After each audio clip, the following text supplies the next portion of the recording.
Hello and welcome back to Kingdom Come Deliverance 2. We are just about to go to bed before we have to wake up in the morning and, well, go and kidnap a member of the papal delegation. We'll see how this goes. I don't know if that's the right term for what we're doing. I mean, kidnapping's the right term. I just don't know if they're technically a papal delegation. They are a delegation from the papacy. But, anyway, we're going to kidnap them. Sort of. A little bit. Anyway. Torch out. Open the door. Am I in the right outfit? I am, but wait a second. They took my gloves off. I just noticed that. They've taken my gloves off again. They keep doing that. There you go. They did that probably in the previous scene where it took off our hood as well. Anyway. Right, this way. Close the door behind us. And yeah, I think we're in the right outfit. I'm ready to go. Dry Devil, you ready to go? Can we go to Lorette's now? My words exactly. It's about time. Let's ride. Let's ride out then. Also getting the feeling we must be getting towards a major story beat. Potentially going into the climax, but we'll see. Buono il pollo, eminenza. Così così, eh? Il cibo da queste parti fa un po' cagare.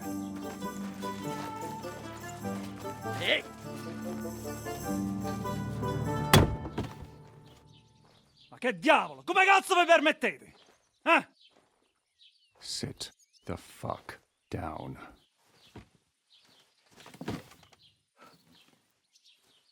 All right. Nos non...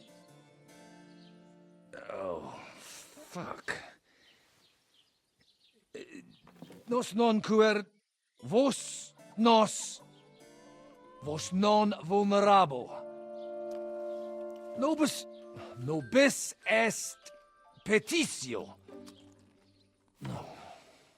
Proposal. Ragazio. Ita. Ragazio. Can you cut it short? Fuck! Don't interrupt! Latin is tough when you're sober.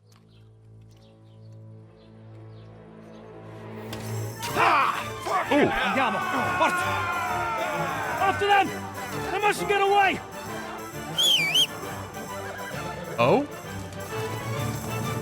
Is Pebbles time to shine? Figlio di puttana! Go. You're not getting away from me. Figlio di puttana! Let's go this way. Let's follow him. Alright, where are you going now? Straight through. Okay. Almost caught up. Got him. Hey up, lad. Keeping all right, are you? Well, do your best, don't you? That's all you can do, really, isn't it? Guess in these times, no. Yeah. Not sure about this, though, eh? Who's keeping these roads? No one looks after them, you know. My words exactly. I mean, no one gives a damn until some noble rides along, and then he's surprised.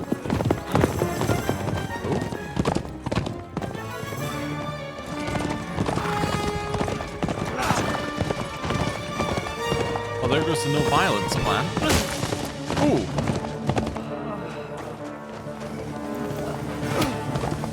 That way!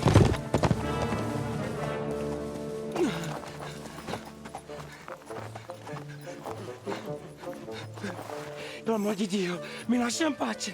Io sono un uomo di chiesa, capite? Non ho fatto nulla.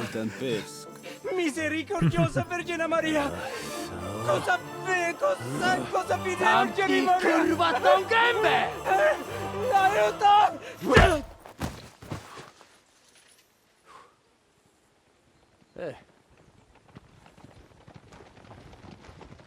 He's still alive, right? Oh no. Adder.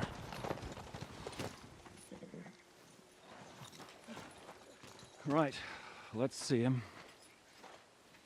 Nie chciał zamknąć gęby, to dostał. Nic mu nie jest lekko otumaniony. He looks dead. No przecież lekko dostał z bańki, no leciutko. You've killed him. No przecież nic mu nie zrobiłem. You fucking killed him, you great Polish ox! You are going straight to hell for that. Kurwa, do diabła, tylko nie to. That's right, hell! And all those horned demons there will be taking turns with you. You just wait. They're gonna be fighting over your Polish ass. Przecież nie chciałem, no! Boże, czemu dałeś mi tak tępy łeb?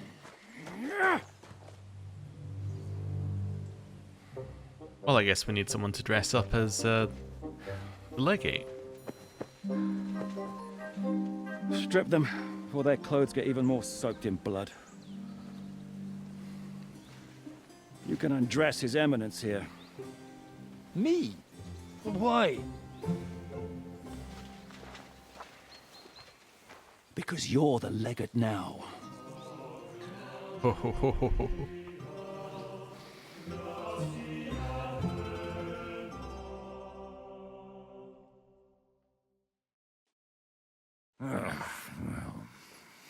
Well, that didn't really work out.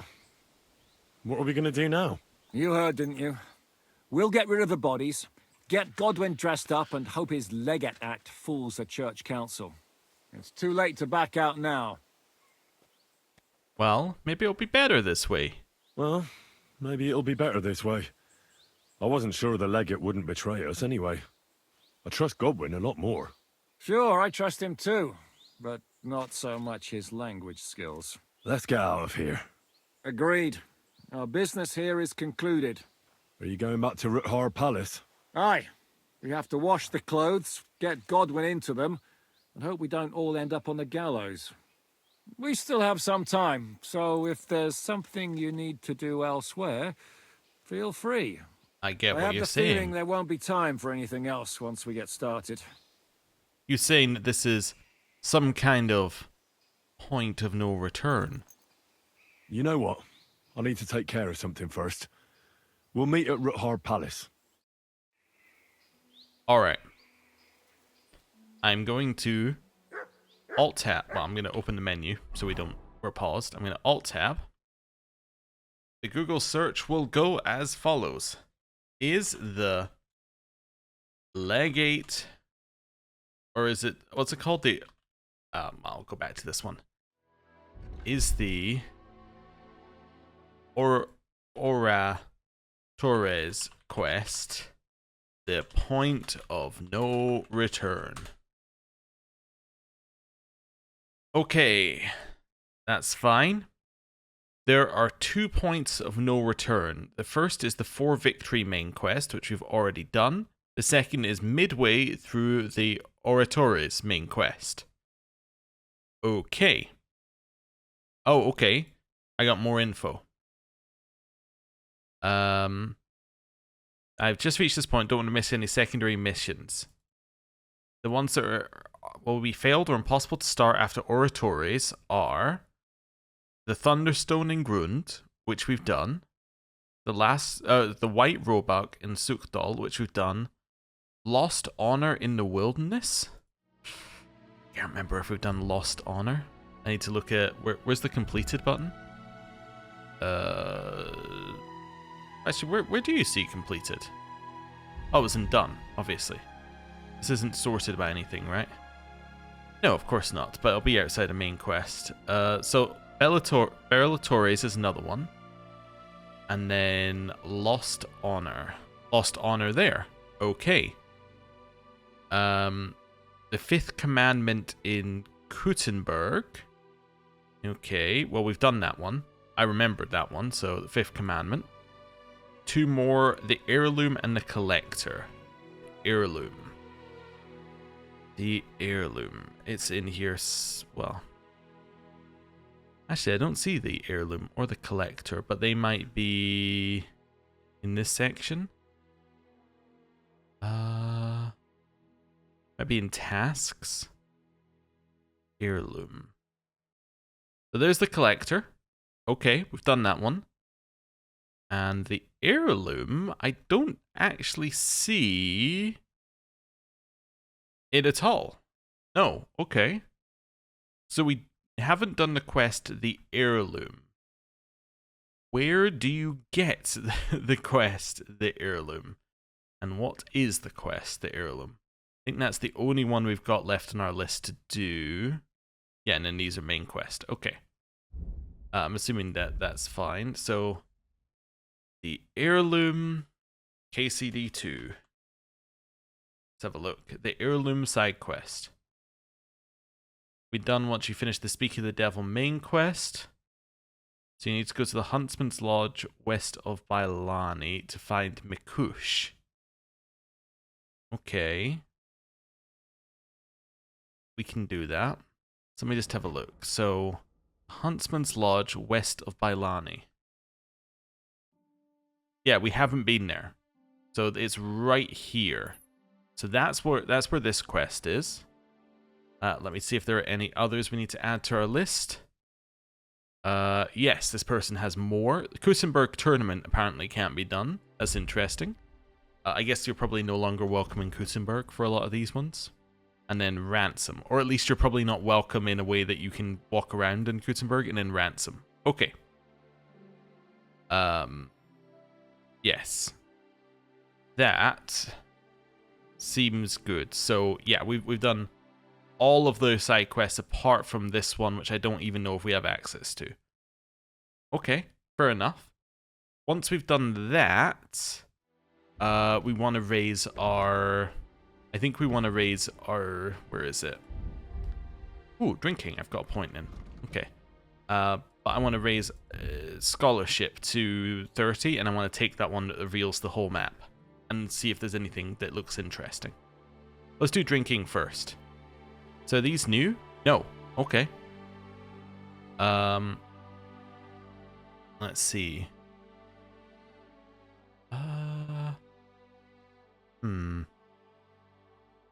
Yeah, I think I'm going to choose this one. When you're drunk, using any potion will heal you in addition to its own effect. Yeah, that sounds cool. That sounds like that could be useful. Right. Let's go to this point on the map, shall we? So this will likely be the last episode that we do that isn't, like, main quest. In fact, it might be the second last episode of, like, the main part of this game. Which would be crazy. Yeah. Which also, I think, means the game, if we finish it next episode, the game will be finished on episode 100. Which is kind of wild. Anyway. That's fine. It could be that the final quest has a lot of parts. If we're only halfway through this quest, then, you know, that probably means that there's quite a lot of it left. And a lot of perspective switching between Godwin and Henry, no doubt. But, yeah, we'll see. As I'm assuming that we'll play as Godwin in this section, which is why we've been playing as Godwin throughout the game.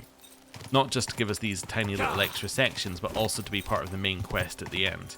It's kind of weird that Godwin is effectively, like, the protagonist, is a protagonist in this game.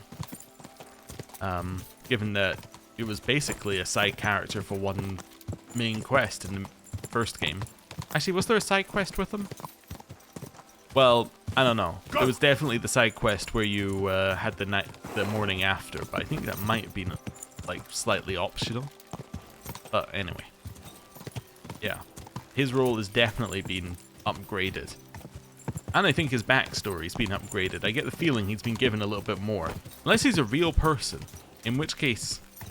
That's also wild, but I don't think he is. I think he's another game person. But I might be wrong. Yeah, our horse isn't really very good at this type of travel. This straight across the fields type. Just a bit further. That's okay. Yeah, continue down this way.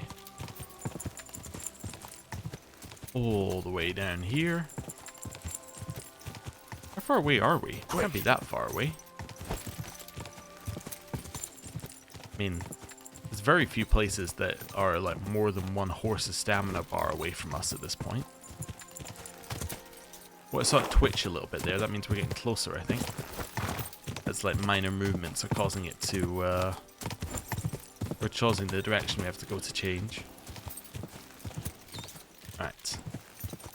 Go! All the way over here. My god. We maybe should have fast traveled to Bailani. Ah, is this the lodge? It's something. Yeah, there we go. I know.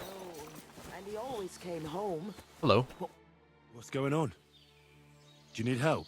Thanks for stopping here. My husband Mikush hasn't returned from Bilani. Me and Vendula are awfully worried about him. I need to know more. Wait, I need to know a bit more. What's your name? Svatava, I'm Henry. And Vendula would be... our only daughter. And your lost husband is... Mikush? Aye. Since we've been living in this hut, he's been going to work to Bilani. When did you last see him? He left a few days ago. He's never been away this long. What job did he do in Bilani? He's a damned good tailor. But besides that, he does odd jobs around the village. He always brings whatever he earns here. Mostly food. The little we manage to grow here isn't enough. Okay. Why don't you look for him yourself? Why don't you look for him yourself? Bilani isn't that far. I can't. I've injured my ankle. I can't walk that far. What happened? I twisted it when we were running away from the soldiers through the forest. It's better now, but it still hurts.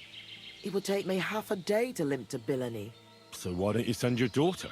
By herself? Are you mad? She's young, inexperienced. Something might happen to her. Okay. Did the Mikush have any enemies? Did your Mikush have any enemies you know of? Enemies? No. He's a nice man. He never hurt a soul. Maybe he's a bit too nice. He trusts everyone. I'm worried someone might have tricked him into something. What do you mean? He thinks people are good deep down. I don't think that. People can be right bastards. That's why I'm so worried about him. Should I find Mikush? Do you want me to find him? You do that for me? I'll find him. Yes. Don't worry. I'll find him. Where do you think I should start? In Bilani? Aye. Ask about him in the tavern. He wears a fine embroidered hat. Everyone will remember him. Okay, what are you doing here in the forest? Why are you here? In the forest? We had a big house in Messales. But then Sigismund's mercenaries decided to burn the village to the ground. Mikush, Vendula and me all escaped at the last moment. The others weren't so lucky. It was hell on earth. You can't imagine the terror. I'm from Skalitz. I reckon I can. You can. I don't know. In any case, we ended up here. At least we had some roof over our heads. But now, I don't even know what'll happen next. Alright. Why did they burn down Messales? Why did the soldiers attack your village? Why? Good Lord, such a question. They didn't ask us anything. The worst thing is, the village paid some mercenaries for protection. But they took off the moment they saw horses kicking up dust on the horizon. I'm glad old Svartosh, my father, didn't live to see it. His heart would have burst. How are you getting along here? How are you getting along here? Now, quite miserably. I hope you find my Mikush soon. We won't be able to go on without him. Okay. I'll try and look for him. Oh, bless you, kind soul. And good luck. I'm totally asking the daughter all these same questions. I spoke with Svatova. I'll try and find your pa. Really? Who would have thought there are still such kind people in the world? My name is Henry. I'm Vendula. Do you need help with anything? I need to know more about Mikush. I need to know more about your father. I don't know how to best describe him. He's a peaceful man who wouldn't even hurt a fly. Well, he's a bit fussier than other men when it comes to dressing. That's a tailor for you. How does he get along with people? Usually good. He got into a fight only once, in the tavern. I don't remember why. Ma gave him an earful that time. Okay. Why did Mikush fight? A peaceful man doesn't fight for no reason. Try to remember what happened. It might be important. Maybe someone wanted to get revenge. Well, when I picked Pa up at the tavern, he was sitting with some friends playing dice. He must have been doing pretty good, because I heard one fella accuse him of being a wizard. Ah. So he might have got into a fight over a dice game. Lower your voice. Ma doesn't know anything about it. He might have got into a fight only over the dice. But otherwise, he's harmless. Well, a wizard tells me that he may have cheated. Svatova doesn't know he played? So your ma doesn't know Mikush played dice? No, and I'm begging you, don't tell her. She'd be even more worried about him. Okay, how's life here? How's life here? How do you think? Not so good. I understand. Being in the forest and all. What can you do? At least we're alive. If Ma hadn't believed the news that soldiers were approaching the village, we all could have been dead, like the others. Why did they burn your village? Why did those soldiers burn down your village exactly? Over a conflict with the local lords, or something like that? I don't know. The village belongs to the monastery, and the custodian shows up once a year at most. Mezeles is a small village, or it was. As far as I recall, it's a place people would leave to find a better life elsewhere. Ma always reminisced about how in her father's time things were different, but that's what old folks always say.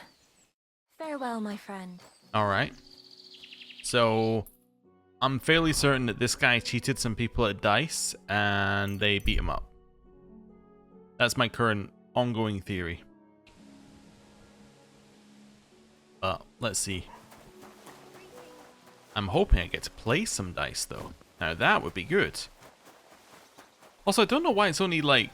I don't know why this is on the list of quests that maybe can't be done, but... whatever. That's fine. And he's always threatening to Hey, leave everything Dicer. Good morning. Let's play some dice. I want to win. I feel a lucky roll coming up. Shall we play? What game would you like to play? Without a badge. Wagoners. Wagoners. Let's play! Okay. So, first dice we know are bad because we've used them a lot of times.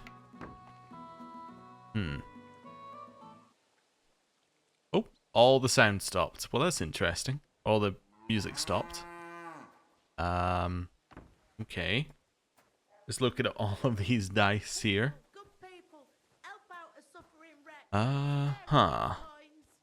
Okay, lousy gambler's dice that's quite noticeably, like, you know, badly loaded. Go lucky die. I think we've also worked out that those might not be the best, but no, odd die are pretty good.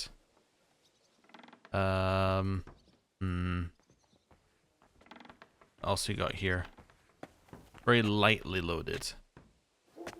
I don't know if we need to play the strip die. Okay, Wagoner's die. Weighted. Now that's definitely good. Wisdom tooth. No. So how many have I got? I've got 3. Let's do 3 odd die.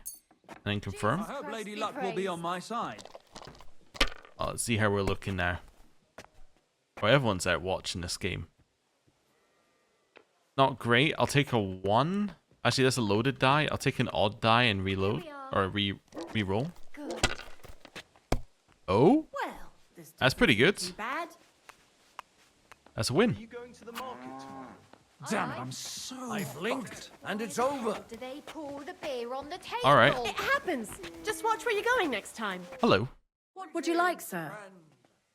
Do you know someone by the name of Mikush? Do you know someone by the name of Mikush? Who? Mikush. The fellow with a nice hat. I heard I might find him round here. I know who you mean, but I never really spoke with him. You'd be better asking the tavern keeper. Okay. Can I spend the night here? We're not... Yeah. We've done this a lot. I'll pay. But... That's enough from. Cool. Agreed. I hope that. Thanks. Cool. Oh, also, Show me your work. while we're here. Might as well get all of our things done while we're here. Buy another odd die, and then let's buy a whole cooked chicken. Right. Happy to be of service, sir. What? Come here. Look Here, what I've got you. It's a whole I'll be right with you. chicken. Cooked? Maybe not. Also, I realized that the dicers are probably not related to this quest because they were related to the previous quest in this area. Good doggy, good boy. None of them. Right. Have no fear. Where's the innkeeper? Oh, hello. Lord be with you. I'm looking for one fella. His name's Mikush. Mikush. Doesn't ring a bell. They say he wears a fancy hat. Ah, the Hatter, of course. He's not from around here. He started showing up a few months ago. Just for a few days at a time. Sometimes he'd sleep here. I hear he made his living as a tailor in the village. I don't know anything about that. He never offered me his services. I hear he enjoys a game of dice. He does indeed. He plays a lot. I noticed that about him. Is he any good? You're asking too much of me, my good man. People are always playing dice here. Winning and losing. I can't keep up. Ask Chernik. He's the dice champion here. He'll certainly know more. Champion? Champion? Farewell. A champion implies that there was a tournament. Good day. Hello. There's something I'd like to know. Not now. We can talk at the tavern. Good day, sir. I'm looking for someone. His name's Mikush. Mikush? Never heard of him. I've been told he wears a... Fancy hat? Exactly. I've seen him around here. But I don't see why I should talk to a stranger about another stranger. The innkeeper told me that you definitely played with Mikush. Aye. I do like a good game of dice. But I'm not telling you anything else about him. Why's that? Because I don't know you. Like me ma always said, never talk to strangers. Come on, let's roll some dice instead. All right. Let's play dice. Let's play then, if that's what you want. That's what I like to hear. My palms were getting itchy. Let's go then. See you later. And he was dead in the morning. Okay, so we're going for a way to die.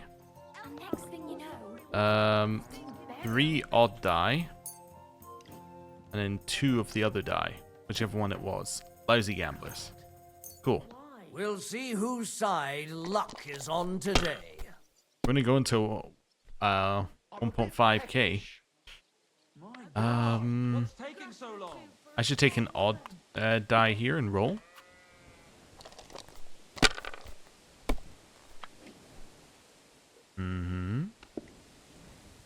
We should take the odd die and roll, Have you lost your mind? or odd dice and roll. You're going to lose everything. Where's that beer? Odd and roll. Well, you're not afraid of anything. Nope, I lost. Bust. Ooh, he's got some cheating dice. That's pretty good. Yeah. Ooh, he didn't lock. He got more points. Oh, he's gonna lock that. These ones here. Oh, no way. You cheating? Little so-and-so.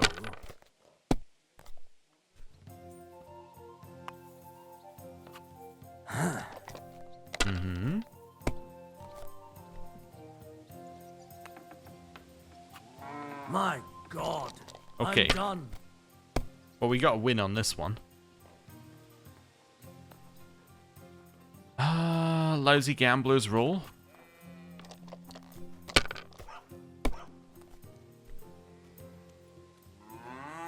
Yeah, 1 odd die roll. Let it be now. I want to play too, you know? My, Bust, that's huh? what the smiting of Sodom must have looked like. What a weird reference to bring up for a dice game. That's I don't as see far what as you I find go. so It's Okay. yours. I just pick them up and throw them. Then I pick them up and throw them again. Okay, I That's have all no there is idea to what the it. guy's talking to me about in my ear. He just keeps talking. Nobody's listening. Let's roll this again. Going incredibly greedy, but I have to. Yeah, I take that and I roll again. Incredibly greedy, and I got punished. My, that's what The odd die rolled a 2. Sodom must have looked like. Well, you win. You really are good. There's no shame in losing to a master. And you know what? You don't seem like as much of a stranger now that I have your coin. So you'll tell me what you know? I've known Mikush since the first moment he showed up here to play. Unsurprisingly. The bloke looked like he couldn't count to 5. I thought I'd found an easy mark. But man, was I wrong. He's a great player. And that kind of praise means something coming from me. He knows when to bet everything on the final roll. So he won a lot? Aye, for a while. Until his luck ran out. Then he started borrowing. One time he got so desperate, and maybe had a few too many beers, he started going on about his buried fortune in Messalas, saying he'd surely pay back anyone who lent him money. Ha! Did anyone lend him anything? Did anyone lend him anything? Aye, and Mikush won everything back. And did he return the money? And did he pay back the money he borrowed? Of course, every last groschen. He was laughing the whole time, too. Okay, did he ever mention the fortune again? What about that buried fortune of his? Did he ever mention it again? The next day, he claimed he made it all up, saying he just had too much to drink. Only nobody believed him. Was anyone interested? Did anyone seem particularly interested in his fortune? Someone who'd want it for himself, and would go after Mikush because of it? Everyone was interested in it, but Mikush never talked about it again. Besides, that village is burned to the ground and full of rabble. Messalas is an awful mess. That rhymes! When did you last see Mikush? A few days ago. He was playing against that hired hand, Drat. Drat lost and didn't have enough money. They left together, and Mikush hasn't shown up since. That's pretty suspicious now that I think about it. That Drat bloke's an odd duck. What do you mean, odd? I've heard he's been dealing with some bandits. You'd better have a word with him. But be careful. Where can I find this Drat? Somewhere in the village. I reckon he'll be at the farm he works at. Well, technically, because he's a big fella and looks strong, they made him into something like the village catchpole. But to tell you the truth, he's less a catchpole and more just a regular farmhand pretending to be a catchpole. All right. Where can I find this Drat? I already told you. At the farm or somewhere in the village. Okay. I'll go have a talk with Drat then. Thanks. Don't mention it. And if you ever fancy a game, you know where to find me. I do. That's why I'm trying to go through the more dialogue options. Hey, can I not ask him for a game? Excuse me. Nope. That was apparently a figure of speech that meant do not ask me for a game ever. In here? You Drat? You're Drat? Aye, that's me. Can I ask you something? Ask away. But do it fast, I don't have all day. What do you do for work here? What do you do for work here? I'm a hired hand. But not just any hired hand. I'm also the local catchpole, practically the town guard. Are there any refugees from Messalas here in the village? No. They say everyone was massacred there. If anyone survived it, they must have fled towards Visaka. Okay, now we hit him with the, do you know Mikush? Do you know a fella by the name of Mikush? I don't know any Mikesh. Nah, knock it off. I hear you left the tavern together. And no one has seen Mikush since. Oh yeah, that fella. We were heading in the same direction, but then went separate ways. That's all I know. Yeah, that's a lie. You certainly know something about Mikush's disappearance, and you should talk. Should I? Why's that? Ooh. Are we gonna hit him with this? Let's go for... You best realize who you're talking to. You best realize to whom you're speaking, boy. If it were of no importance, a noble such as myself would waste no time with it. So speak. I apologise, sir. It's not my fault. It was Hanka. Who's Hanka? Who's Hanka? An old acquaintance of mine. We've known each other for years. He was a hired hand in Messalus. Certainly know what happened there. The horror. Not long ago, he came to see me. Said he was the only survivor from the entire village, but I know that wasn't true. Because you met Mikush. I thought he'd be quite happy that someone else got away, but he was actually quite upset about it. He wasn't happy? So he wasn't happy? Well, happy, not happy. Hard to say what was going through his head. Seemed to me like it was rubbing him up the wrong way. That Mikush, of all people, survived. Did he have anything else to say about it? Interesting. Did he tell you anything else? I didn't ask him any more questions. Ooh. So, someone comes to see you, acts all odd, and you don't ask any questions? I don't believe you. You must have had a normal conversation, seeing as you're old friends. And he had to have told you something. Well, I understood he quarrelled with Mikush and his family about some money, a family inheritance. Nothing unique there. It happens in every family, so I didn't pry any deeper. Then he said he'd like to talk to Mikush and whether I could set up a meeting. Okay, why didn't he go and see Mikush himself? Well, thanks to you, he knew Mikush frequents the tavern. So why didn't he go and find him? To talk with him? I don't know. Damn it. Come clean. You must have asked him the very same question. So you know the real reason. Admit it. Hank had told me he'd joined up with some bandits, so he didn't want to show his face in the taverns. It wasn't so long ago they robbed a merchant here. I reckon he was afraid someone might recognise him. So he wanted to rob Mikush? I really have no idea. Hanka didn't tell me. I just wanted to help out an old friend. I didn't know what he was up to. What the hell do I care about some strange fellow with a funny hat, damn it? Hanka told me to take Mikush outside the village and then he'd meet him there. But he said Mikush couldn't know about him, and he left figuring out how to do that up to me. So I played dice with Mikush. He's damn good, so I had no problem losing a few games. In no time at all, I owed him quite a few quotient. I told him I could pay my debt immediately, but he'd have to come with me to my hiding place. He didn't blink an eye. He's damn trusting, given how things are today. I took him a little way outside the village, told him I was going to take a piss, and then took off. And that's all. I don't know anything else. Where did you take him? Where did you take him? I want the exact location. Here, just outside the village, on the way towards Missalus. Are you lying to me again? Are you trying to lie again, Drat? Hanka joined up with some bandits.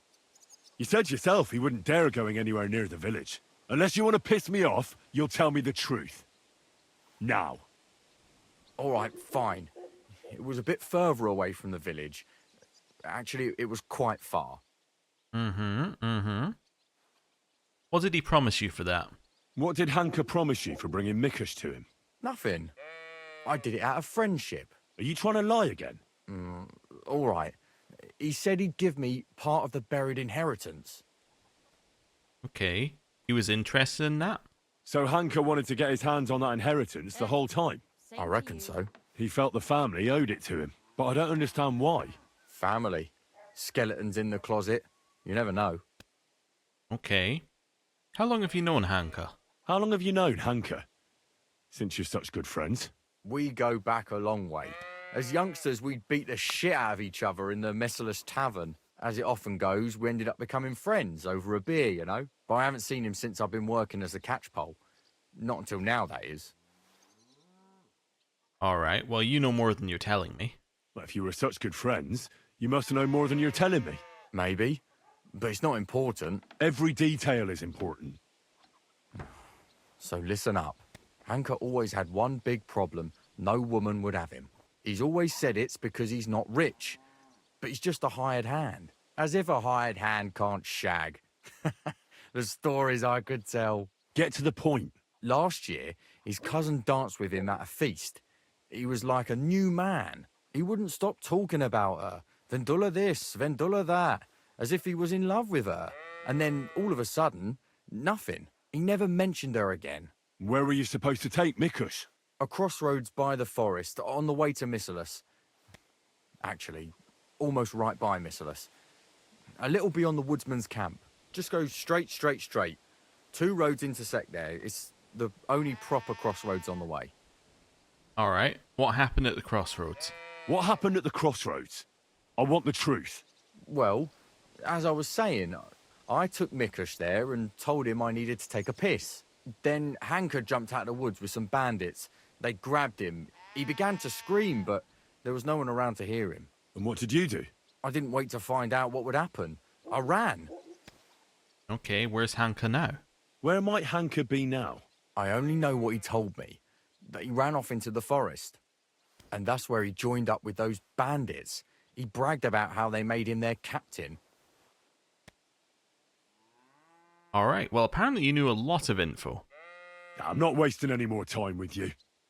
God only knows what Hanka's done to Mikush, and you're responsible for it. Be ashamed. You sold out an innocent man for a handful of groschen. Sickening. I'm truly sorry. Being sorry won't help. You're a snake in the grass. You deserve punishment. Please, don't tell anyone. No one can find out. Show remorse and you shall be forgiven. I'm not going to extort him. All right. I won't tell anyone.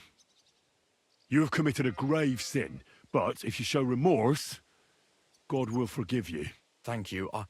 I'll never do anything like that again. I swear. I'll pray and go to church and...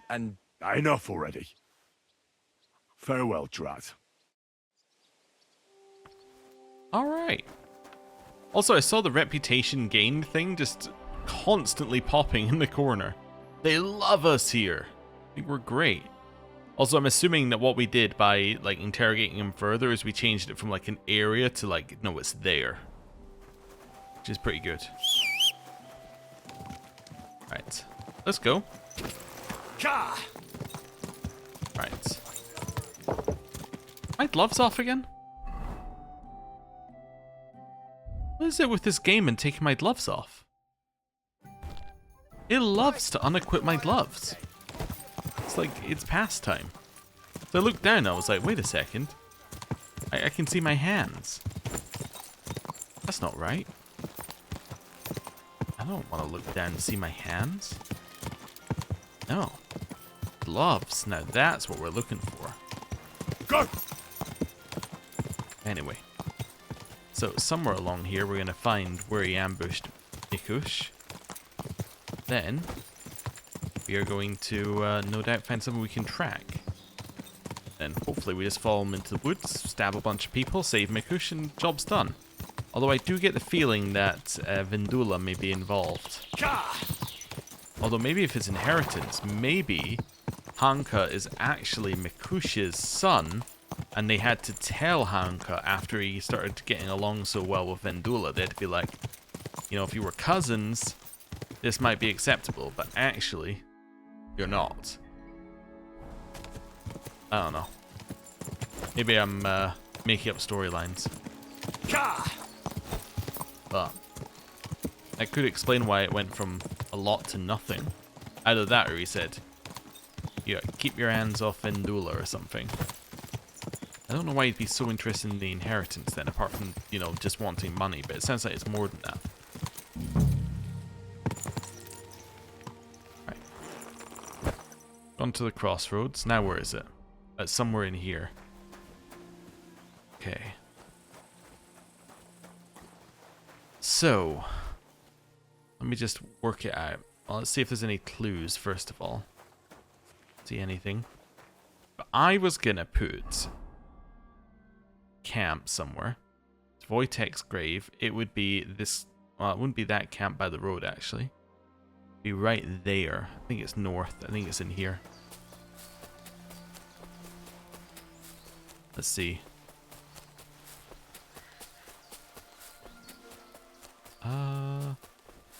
Right. Now, how far am I in here? I'm just trying to get scale. It's not there. I would guess that it would be closer to Messales if it's here. I don't know if I'm meant to be looking for a clue or looking for the camp. Wait, it could also be that camp that we found. Maybe it could be the camp that we found and actually there's more to it. Oh, blood. Never mind. Blood? Quite a lot of it, too. It looks like they dragged that poor wretch further. I'll have to find out where. It's the blood. It's off in this direction. Let's follow it for now. More blood. Okay, so they kind of hit that, then they wandered in this direction. A little bit. There's another little bit of blood. Stop here. Turn over this way.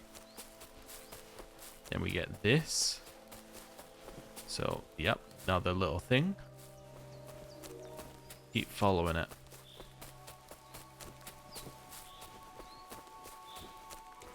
A little bit more blood.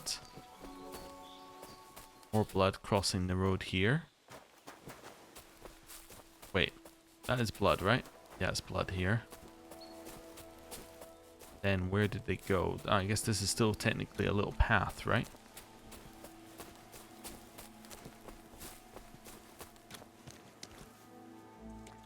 Seen blood in a while.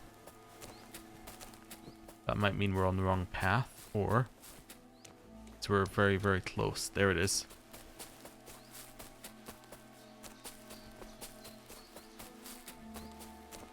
Let's go sneaky for a little bit. I know we're quite noisy in our current outfit, but that's okay.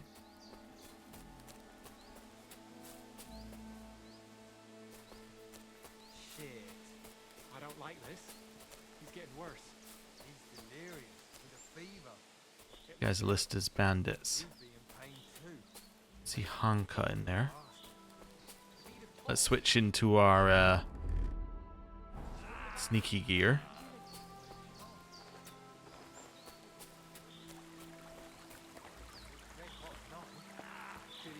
It's 2 bandits and Mikush. Is that it? I think it is. We'll be fucked. Well, it's not our fault. You can't get that through to Hanka. We should have kept a closer eye on him. Sakra. What are we gonna do? What do I need?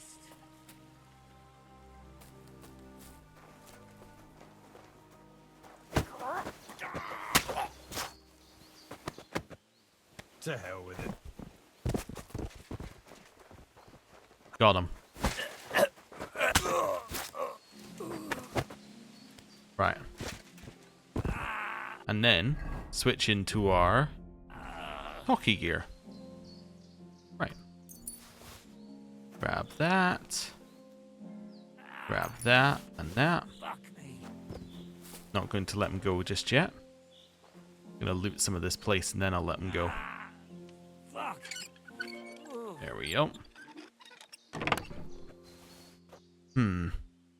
Mainly just to find out if there's any more info in here. This one? There we go.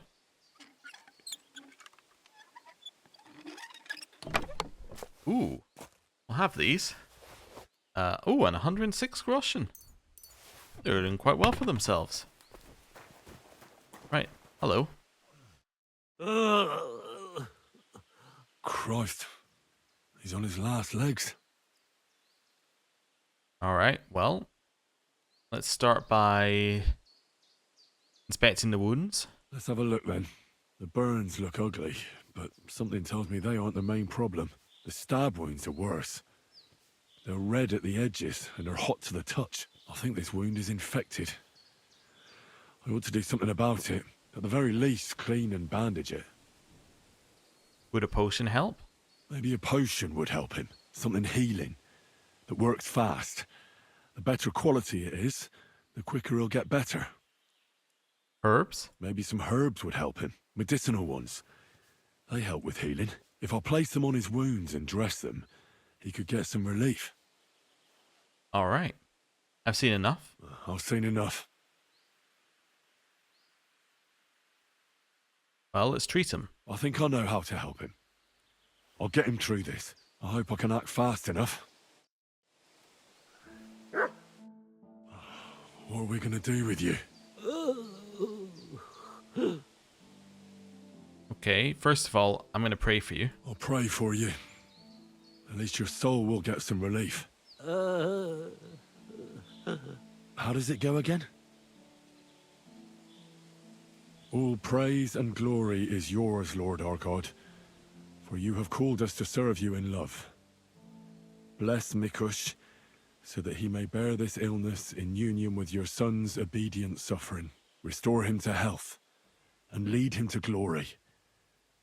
We ask this through Christ our Lord. Amen. Amen. It's like, give me the drugs already. Why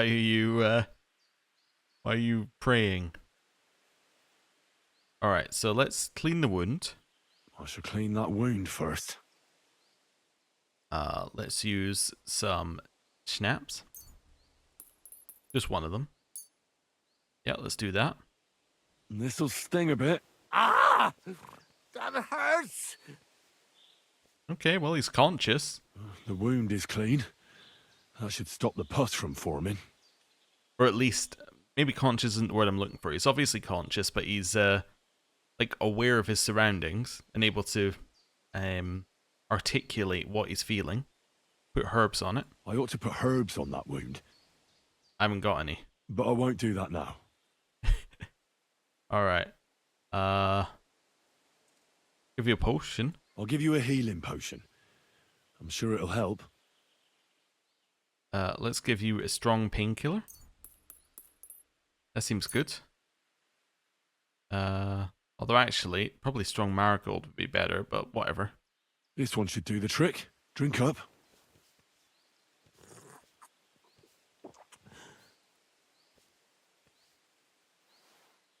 I could have given him the painkiller potion first, and I'll bandage it. I should bandage it for you. I'll just wrap it tight. There we are. I don't have any herbs, so he's not getting any. He would have anything that I had if I actually had it. Well, he did get a prayer. That's all. I'm sure he'll pull through. Mikush? Who are you? Henry. But that's not important now. What happened here? Why did they torture you? I buried inheritance. I told Hanka that the only person who knows where our inheritance is buried is Svatava. And then he burned me. So much pain. I told him where he could find her. My God, he took his men and headed out for her. To the hut. You have to save them. Hurry. I'll follow you. Don't wait for me. Their lives are in danger. Alright. Well, let's go save him. Although I get the feeling that Vendula might not be in that much danger if my initial thought was correct, but... Well, I thought about them still being together, potentially. I don't know. Apparently, he just wants the inheritance because, like, it's a lot of money. Maybe he thought he was going to get to marry Vendula, and therefore he was going to get the inheritance, but they said no to the marriage. And he feels he deserves the inheritance because he was going to marry her. But maybe because he's a hired hand, they said no? That, I think, is a more likely story than my initial story. I think that sounds reasonable. Right. So just checked our hands to make sure we had gloves on. Very important we have our gloves on. They add to our charisma. Slightly. I was noticing our charisma wasn't max 30 in one of the, or our speech wasn't max 30 in one of the conversations. Whoa! 20 long years. It's not my fault. That's the decision your mother made. Or about our father's decision. Oh! Mikush and me were on your side. Bollocks! You let us eat shit. And you and your little tailor just watched us doing it.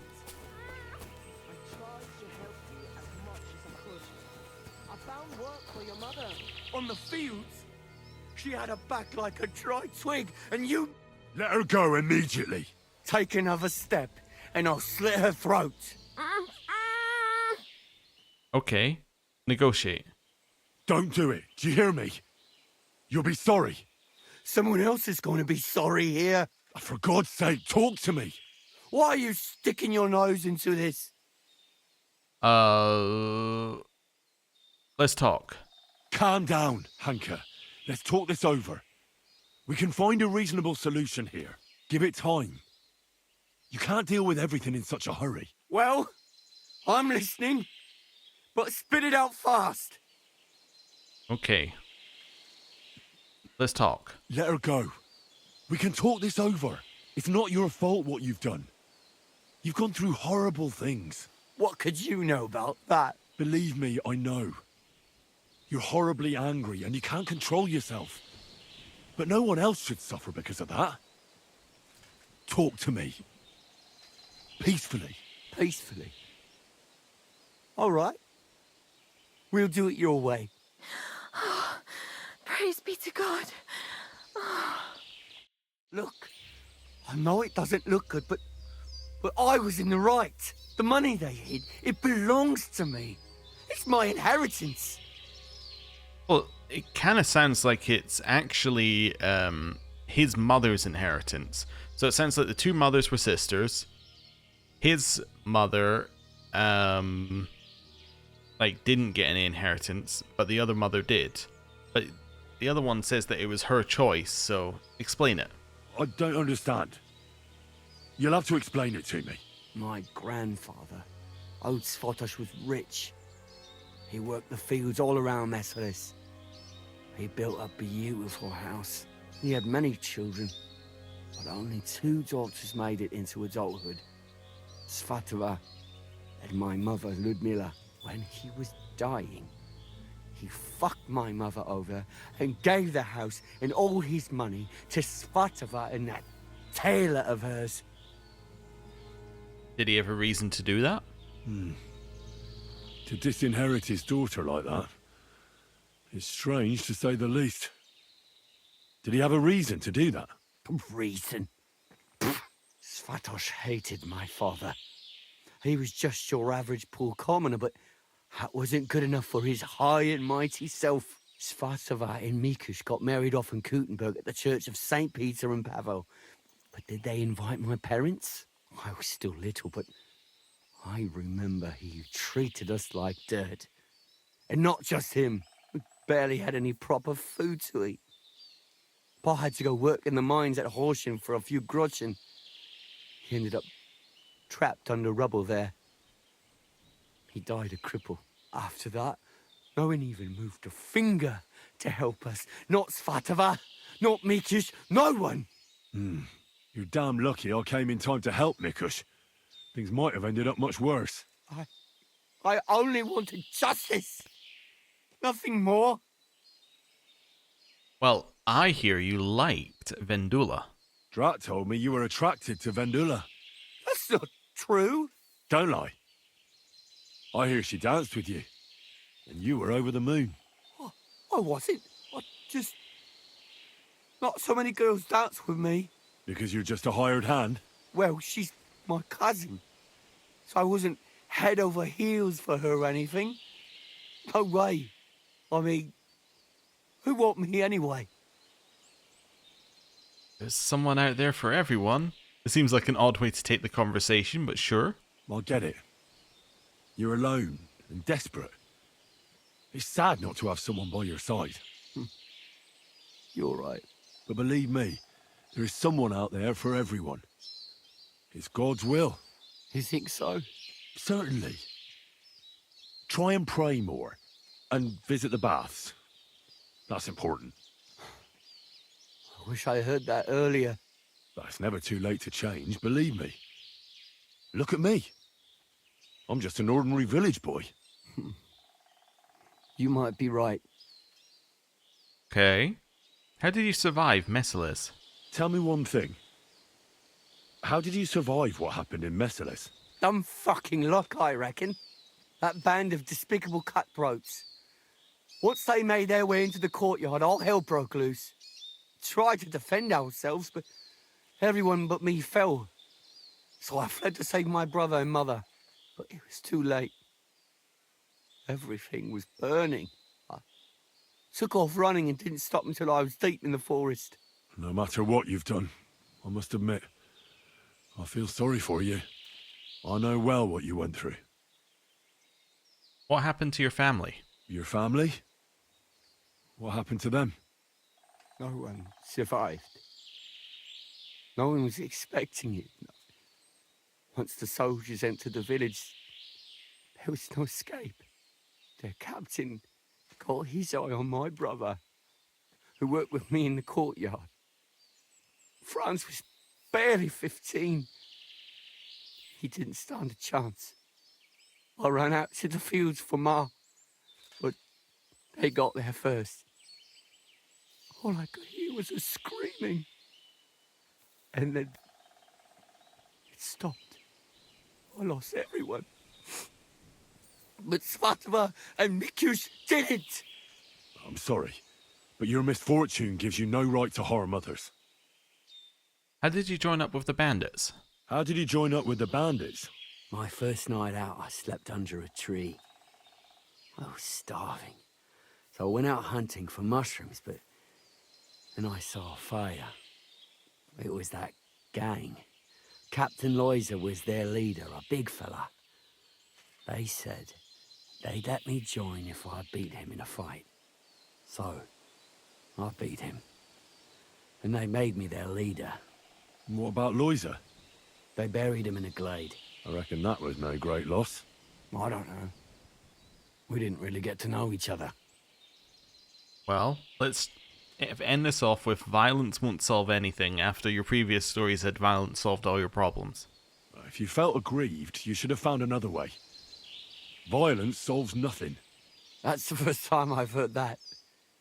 You don't exactly look like the type of man that would avoid, say, torturing an enemy. Or am I wrong? I don't think we haven't tortured anyone, have we? I need to have a good reason to get violent. Are you saying I didn't have a good reason? Yes. In any case, you should apologise. You put them through hell. I won't apologise to anyone.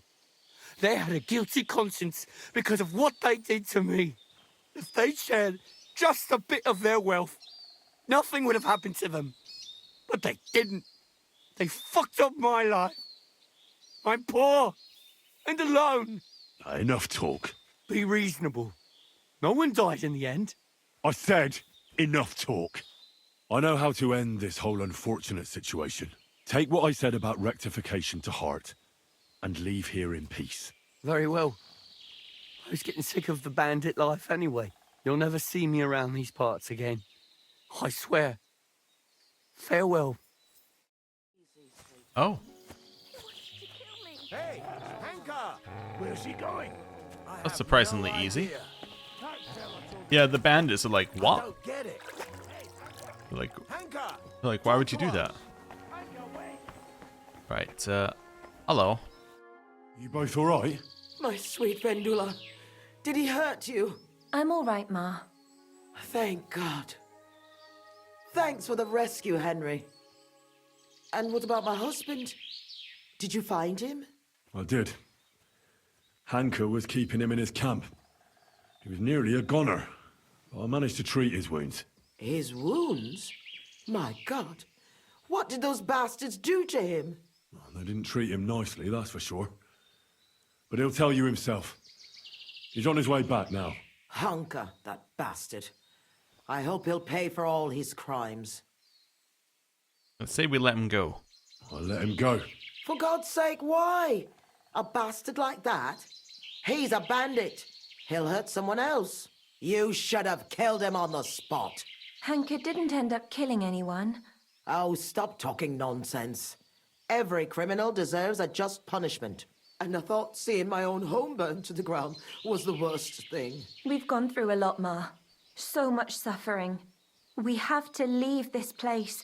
Get as far away as possible, as soon as possible. Wait. Did you hear something? I don't hear anything. There! Again! Someone's outside. Jesus. It's those bandits. There must have been more of them. Ma, take it easy. I don't hear anything. Henry, go and have a look. It's Mikush.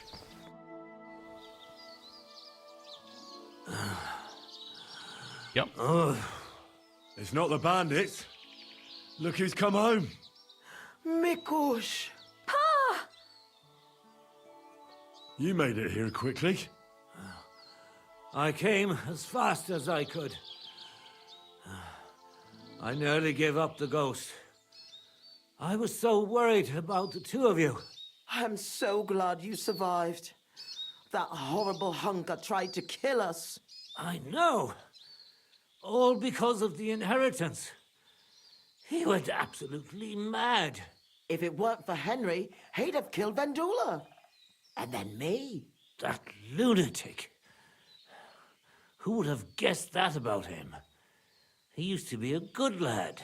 After all that, Henry let that good lad go. Well, let's hope he never shows up here again. I'm awfully knackered. I need to lie down for a bit. Will you help me? Of course, Pa. Come and rest inside. I reckon you're hungry too. Vendula, give him some gruel. It should still be warm. All right. Come on, Pa. Carefully. And the two of us should have a word. Okay. Why? What did you want to talk about? I wanted to thank you for everything. You saved our entire family. Well, I'm glad I could help. As you might have figured out, everything that happened was all because of our inheritance, which I hid from the soldiers in Messalis. I understand you've done everything you can for us, but I wanted to ask if you could go and get it for us. You're a strong, capable man, and you don't scare easy, and it'll be worth your efforts. Trust me. Okay. All right, I'll look for it. But you'll have to tell me where I'll find it. Listen, I'll tell you everything. My memory's not as good as it once was. Our house is the third one on the right when you follow the main road towards Visoka. Anyone entering the village goes by our house.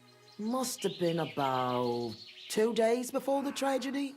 The neighbor boy ran over and started yelling about how something was coming, that he'd heard it from the patrol on the road. No one believed him, not even his pa.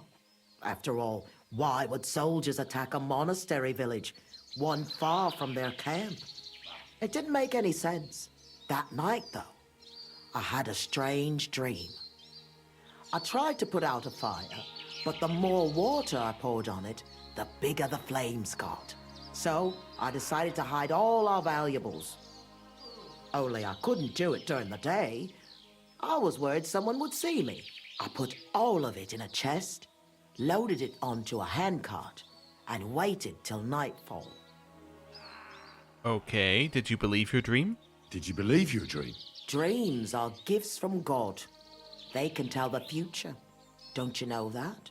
But anyway, when night fell, I snuck out the back of our house with a handcart, making my way through the hole in the fence next to the compost heap. Mikush was supposed to fix that hole a long time ago. But as good as he is with a needle and thread, well, when it comes to other work, you can forget about it. At least it made things easier for me. First, I headed right. Then I turned left, up the path, around the neighbor's barn. It's outside his fence. I had to stop there, because the neighbor's little brat was still awake and wandering around. Fortunately, he didn't see me. So I kept going past a low wall where two paths cross. There, I went left.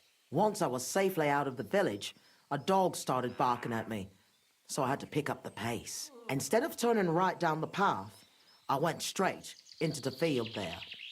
That handcart was damned heavy, and it was rough going off the path.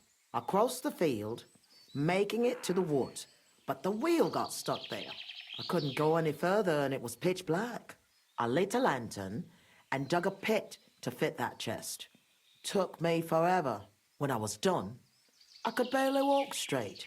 The sun was coming up. I left the handcart and shovel there and went back the way I came. I hope those directions are good enough for you to find it. Those were awful directions. Did you hear how many extra details she put in every single step? I thought about it, the first one where she was like, oh yeah, where our house is, it's 3 down. And then the neighbor's the neighbor was nearby, the neighbor 2 days away, and like just throwing tons and tons of information at you, and I'm like, I took in almost none of it. Why didn't Mikush help you? Why did you do all that work yourself? Why didn't your husband help? The fewer people know about it, the better. I didn't want to leave anything to chance. That's all I need. I'll go and find your inheritance. I don't want to ask you I'm anything. sure it's me, Vendula. Right. I'm done. Right, so let's go get our horse and we go find this inheritance. Go! The way she talks, like, just completely breaks my brain. It's just the, and then this, and then this, and also the neighbor's child. You know what it reminds me of? I've got some relatives who'll do that with me. Although they'll start every conversation with, you know, this person, and you'll be like, no, and then I'll be like, well, okay, so this person is related to another person that you don't know, and then they did this, and then this, and this, and they'll fill it with tons of details that you just do not need to know, because fundamentally they are really just not related to the conversation you're having. What I need is, go get the chest. The chest is out the back, turn right, go along till you hit a small path with a low wall, turn left, and then keep going, get to the field, cross it, and it's at the other end. It'll be where the wagon and the spade are. Like that would be great. But anyway, let's head all the way over here. Whoa! Here. Whoa!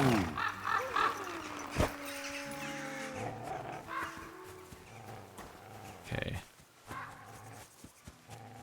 In here? This is where Mikush's family lived. It's a pretty big house for 3 people. Oh, they had a lot of money to be jealous of.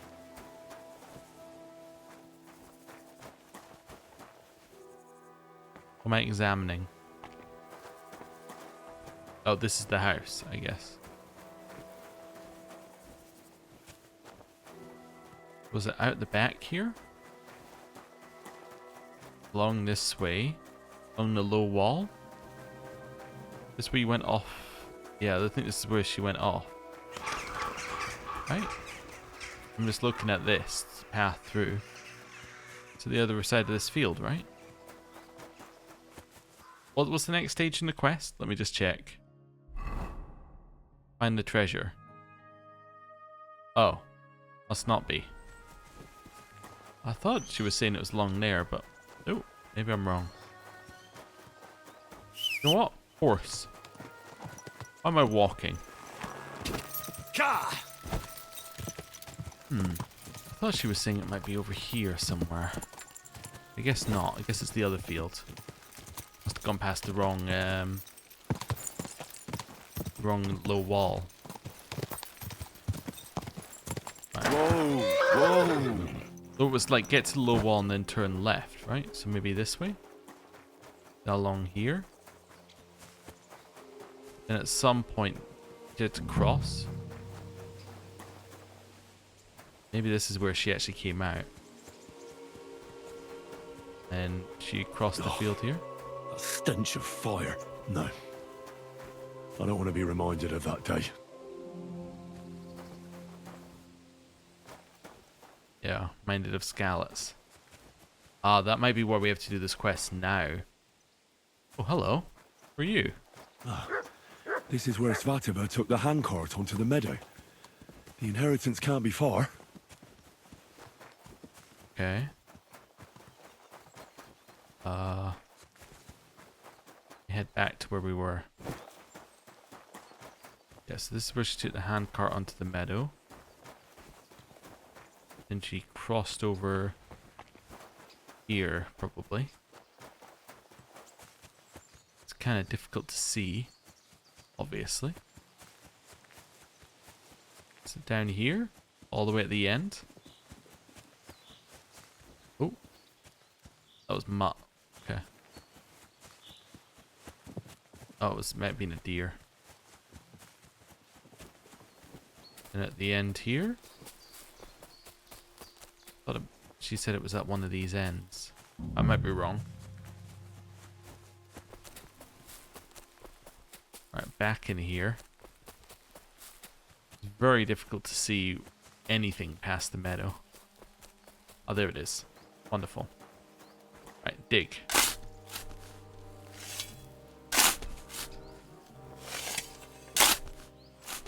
And we have it. Yep. The heirloom and the fabrics. Right. Bet if you knew where Hanka was, there'd be a way to give him the like some of the inheritance. That'd be interesting. Anyway, let's make our way back. Maybe Hanka's gonna be there when we get back. Maybe he's gonna have apologized. And then we can choose to give him the inheritance.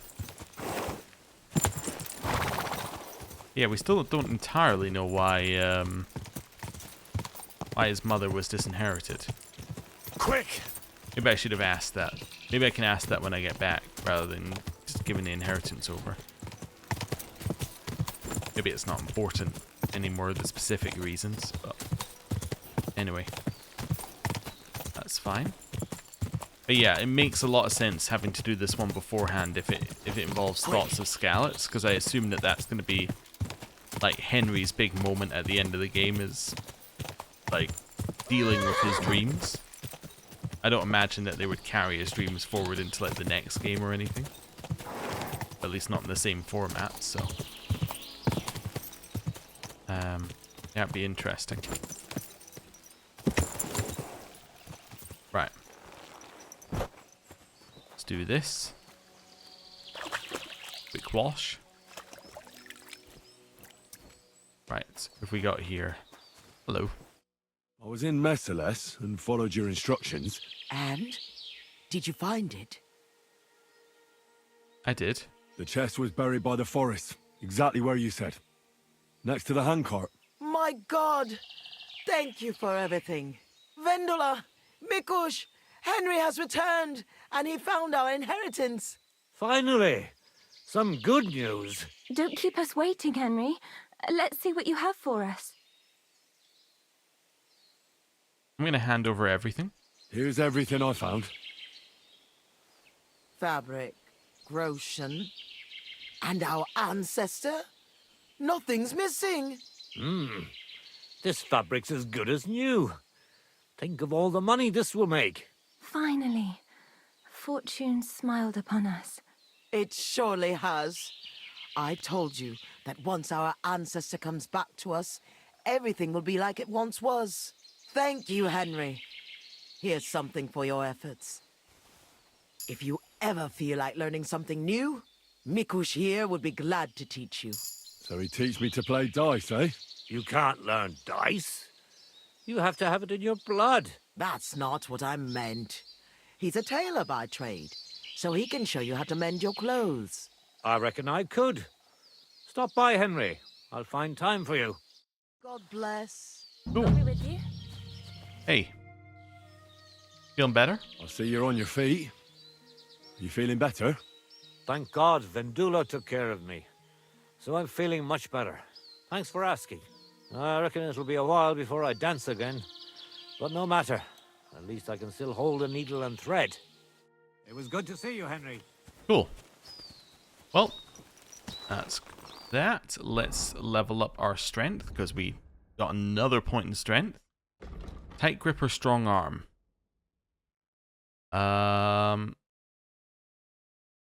Well, let's go for strong arm. We have no trouble killing people stealthily. Right. Now, it is time for us to go all the way to Kuttenberg.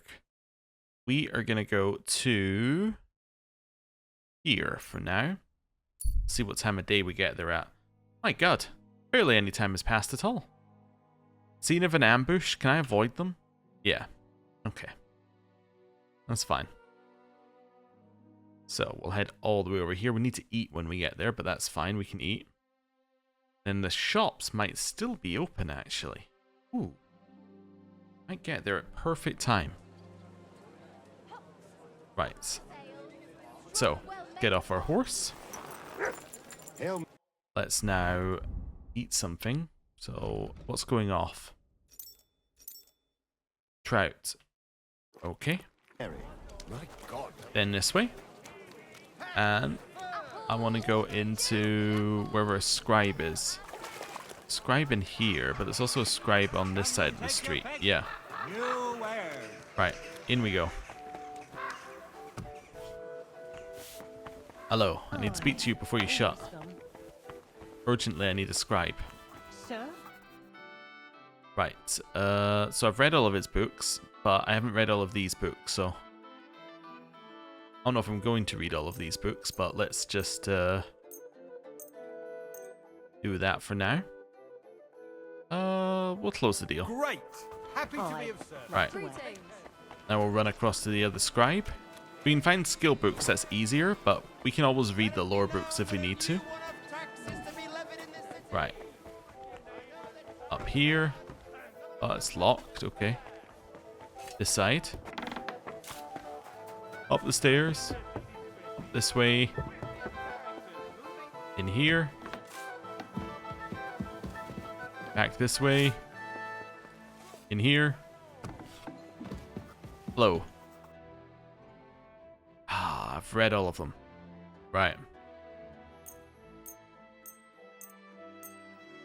There we go. Close deal. Are these the only two scribes? They're the only two in this part of town. Yeah, any other scribes, like, not that far away? Nope, that's the scribes we got.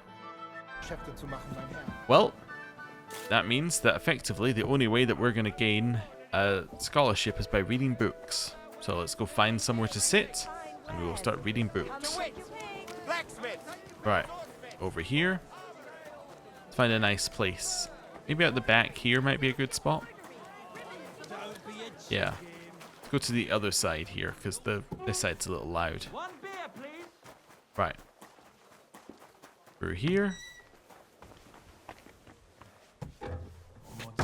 Cool. Ah, we've read books on this bench before. Okay, so, what have we got? We got any skill books at all? Nope. Alright then. On tournaments and jousting, Wenceslas the Fourth. Well, let's just start at the top and work our way down. Virgin Dorothy and her martyrdom. The legend of Saint Dorothy.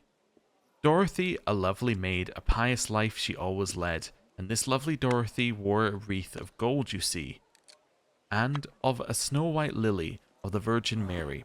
The king did fall in love with her, and sent a letter with these words. Will you be mine, O Dorothy? The world shall honour you, you'll see. But I have another love, 'tis Jesus Christ, our Lord above. The king in anger raged and frowned, and Dorothy in prison bound. Off to war the king did ride, for 7 years he fought with pride. In the 8th he did return, and thought of Dorothy again. Tell me, servants, then he asked, if she has lived or she has passed.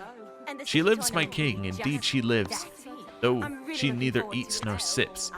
Dorothy was brought outside and stood to face the king with pride. Will you be mine, O Dorothy? The world should have so fine a lady. But I have another love, Jesus Christ, our Lord above.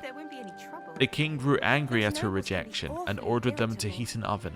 But the longer she burned in the kiln, the brighter glowed her beauty still. Dorothy was brought outside and stood to face the king with pride. Will you be mine, O Dorothy? The world should have so fine a lady. But I have another love, Jesus Christ, our Lord above. The king then called for boiling oil and put poor Dorothy there to boil.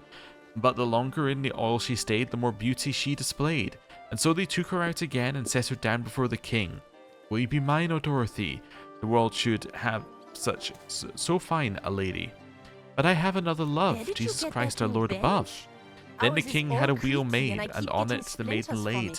Dorothy prayed to Christ her Saviour, from the breaking wheel to save her. God in his mercy heard her appeal, and sent a lightning bolt to smash the wheel. From the blue sky it did strike. None had ever seen the like. A nice sharp sword will do the trick, and sever your head from your body quick. Take her out, executioner, and cut her head off of your sword. She met Elijah on the way. Where are you going, Dorothy? To Christ's garden joyfully, while I shall gather fruit from trees. I'll pick lilies white and fair, the Virgin Mary's care. When you pick them, I beg thee, would you send here some to me? The first time that executioner struck, the sword it buckled on her neck. When he tried to strike anew, the blade he wielded broke in two. Filled with anger and mortal dread, he struck once more and cut off her head. The holy head is severed, the soul sent to heaven delivered. She stands among the angels bright, like a bright star in the night. From heaven comes a little child, a beautiful infant, meek and mild, holding a basket in its hand filled with fruits from a heavenly land.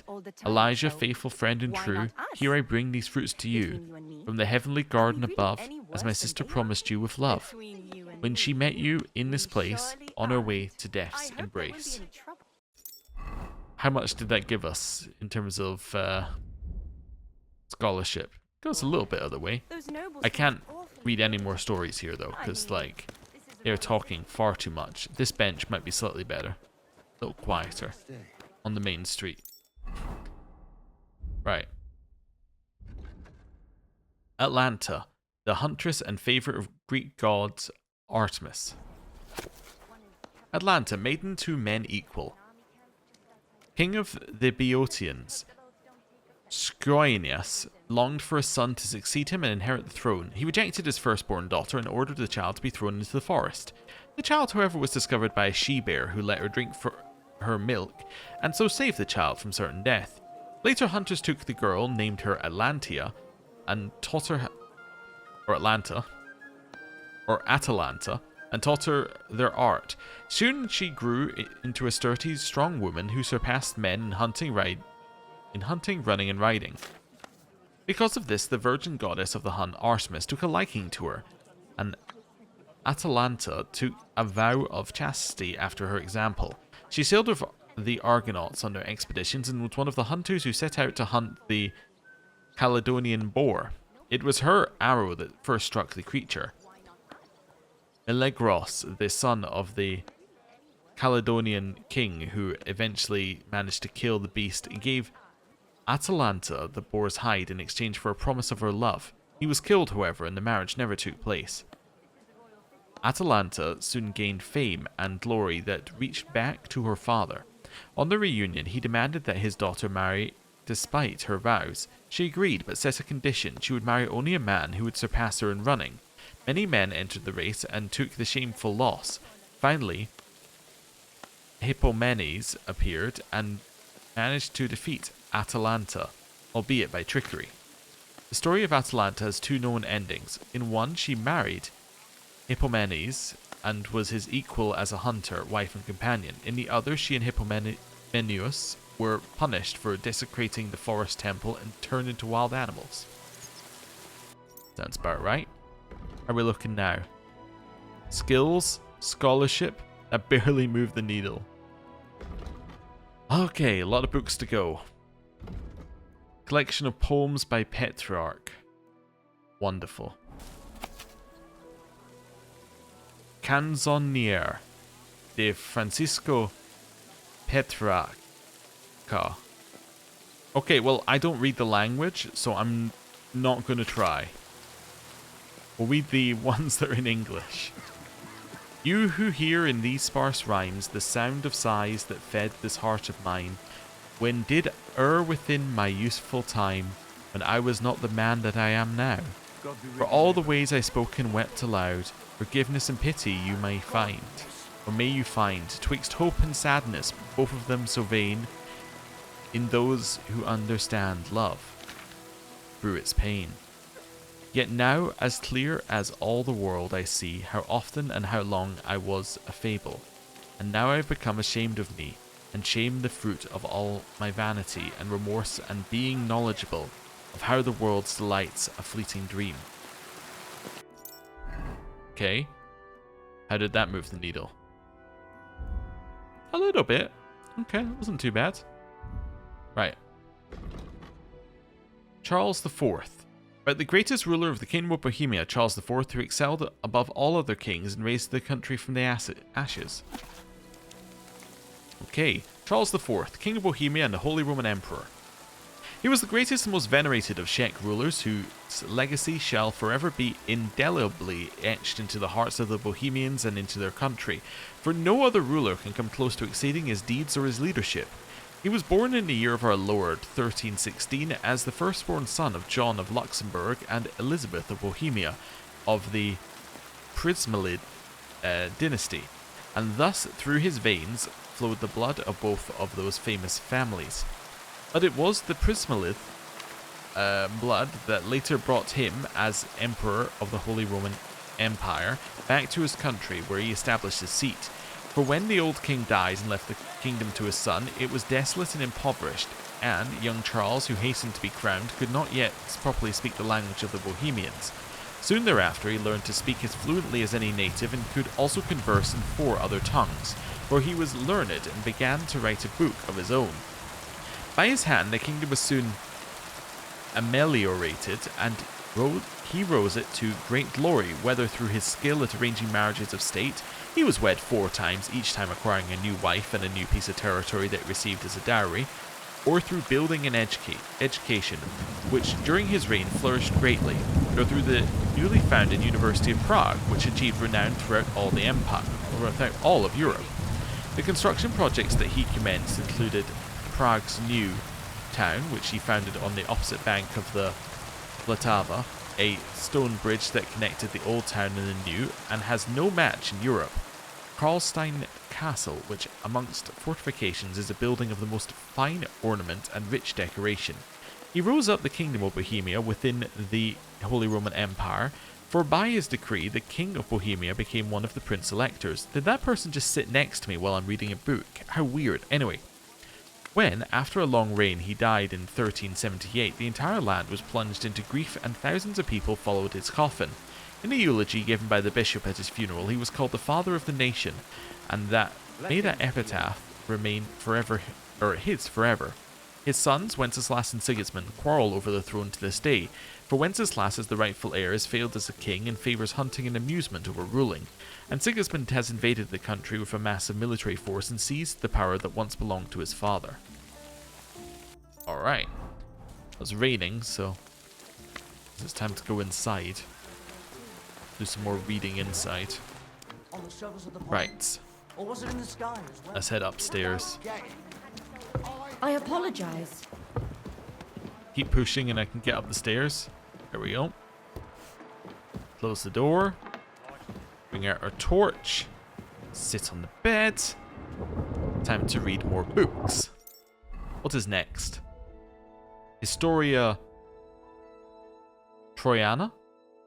Or it's probably... No, I don't know. It's the story of the mythical Trojan War, describing the siege of the wealthy city of Troy by the Greek army and its ruthless conquest by the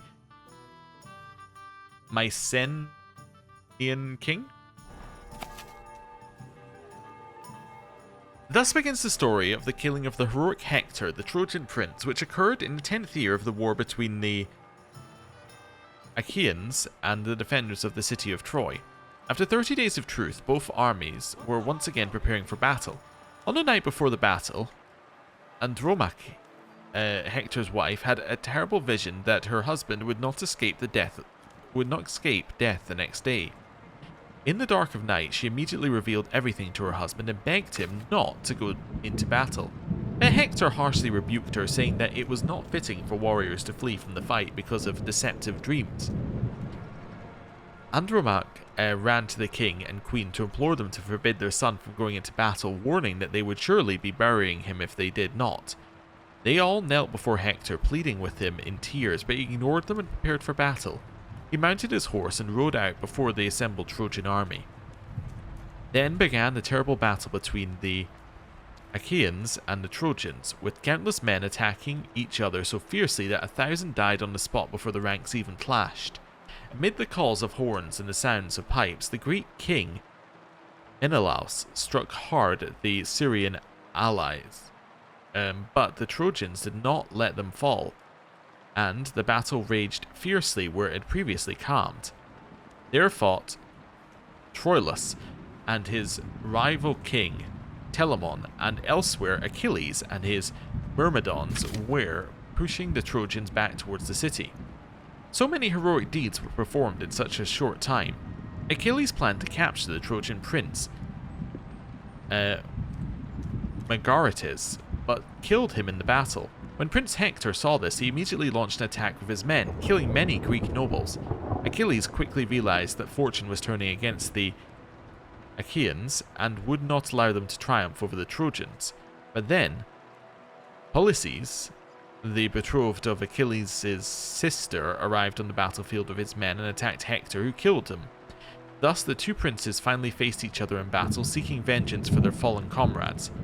Achilles first attacked Hector, but Hector wounded him in the thigh with a spear, forcing his enemy to withdraw from the fight to have his wound bandaged. Later, as Achilles was searching for his foe, he saw that Hector had captured a Greek lord, was therefore without a shield. He spurred his horse and struck Hector so hard in the chest that the prince fell dead on the spot. The loyal companion, Odemon, seeing Hector's death, immediately knocked Achilles from his horse with a spear, making everyone believe he was dead, and they carried him from the field. When the Trojans saw the greatest and bravest among them fall, they ended the battle, and with great weeping, lamentation and grief that cannot be described or expressed, carried his dead body back to their city. Alright. That's the history of Troy. We're getting there. Book by book, we're getting there. We got next. Metamorphosis 4? Okay. We'll read it. Thus begins the tale of Medusa, daughter of the sea god Phorcys, who was transformed by the goddess Minerva for her pride. On the Ethiopian coast, where sharp rocks jut out and waves crash against the shore, the youth Perseus killed the terrible monster Ceto, which Perseus had sent for Princess Andromeda, and turned her to stone. Near the city of Joppa, he first wounded her with his sword, then turned her to stone. For this brave deed, he immediately married the princess, and when a cow was sacrificed to Minerva, Hermes received a calf, and a bull was offered to Zeus. King Cepheus asked the brave young man how he accomplished all of this.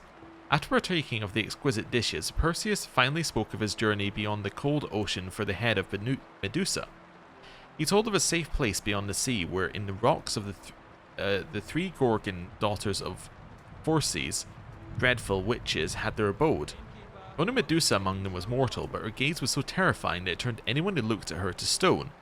Any such unfortunate soul stood there as stones along the hidden paths for eternity. And then, before the Ethiopian king, Perseus recalled how the goddess Pallas Athena had given him a magical sickle, a helmet, and wise advice to look at Medusa's face only through its reflection on his shield to evade her dreadful curse. Moreover, wearing his magical helmet, he was invisible to the Gorgon, so she searched for him in vain, trying to kill him by sound alone. Perseus quickly beheaded her from an ambush, took her head, and escaped the remaining two immortal sisters on Hermes' winged sandals. At the feast, a nobleman asked the young man why the monster had venomous snakes woven into her hair. To this, Perseus replied that he had heard that the Gorgon was originally a fair maiden with beautiful hair, but she shamefully sinned with the god Neptune in Minerva's temple, and thus the scorned goddess turned her hair into snakes. Alright.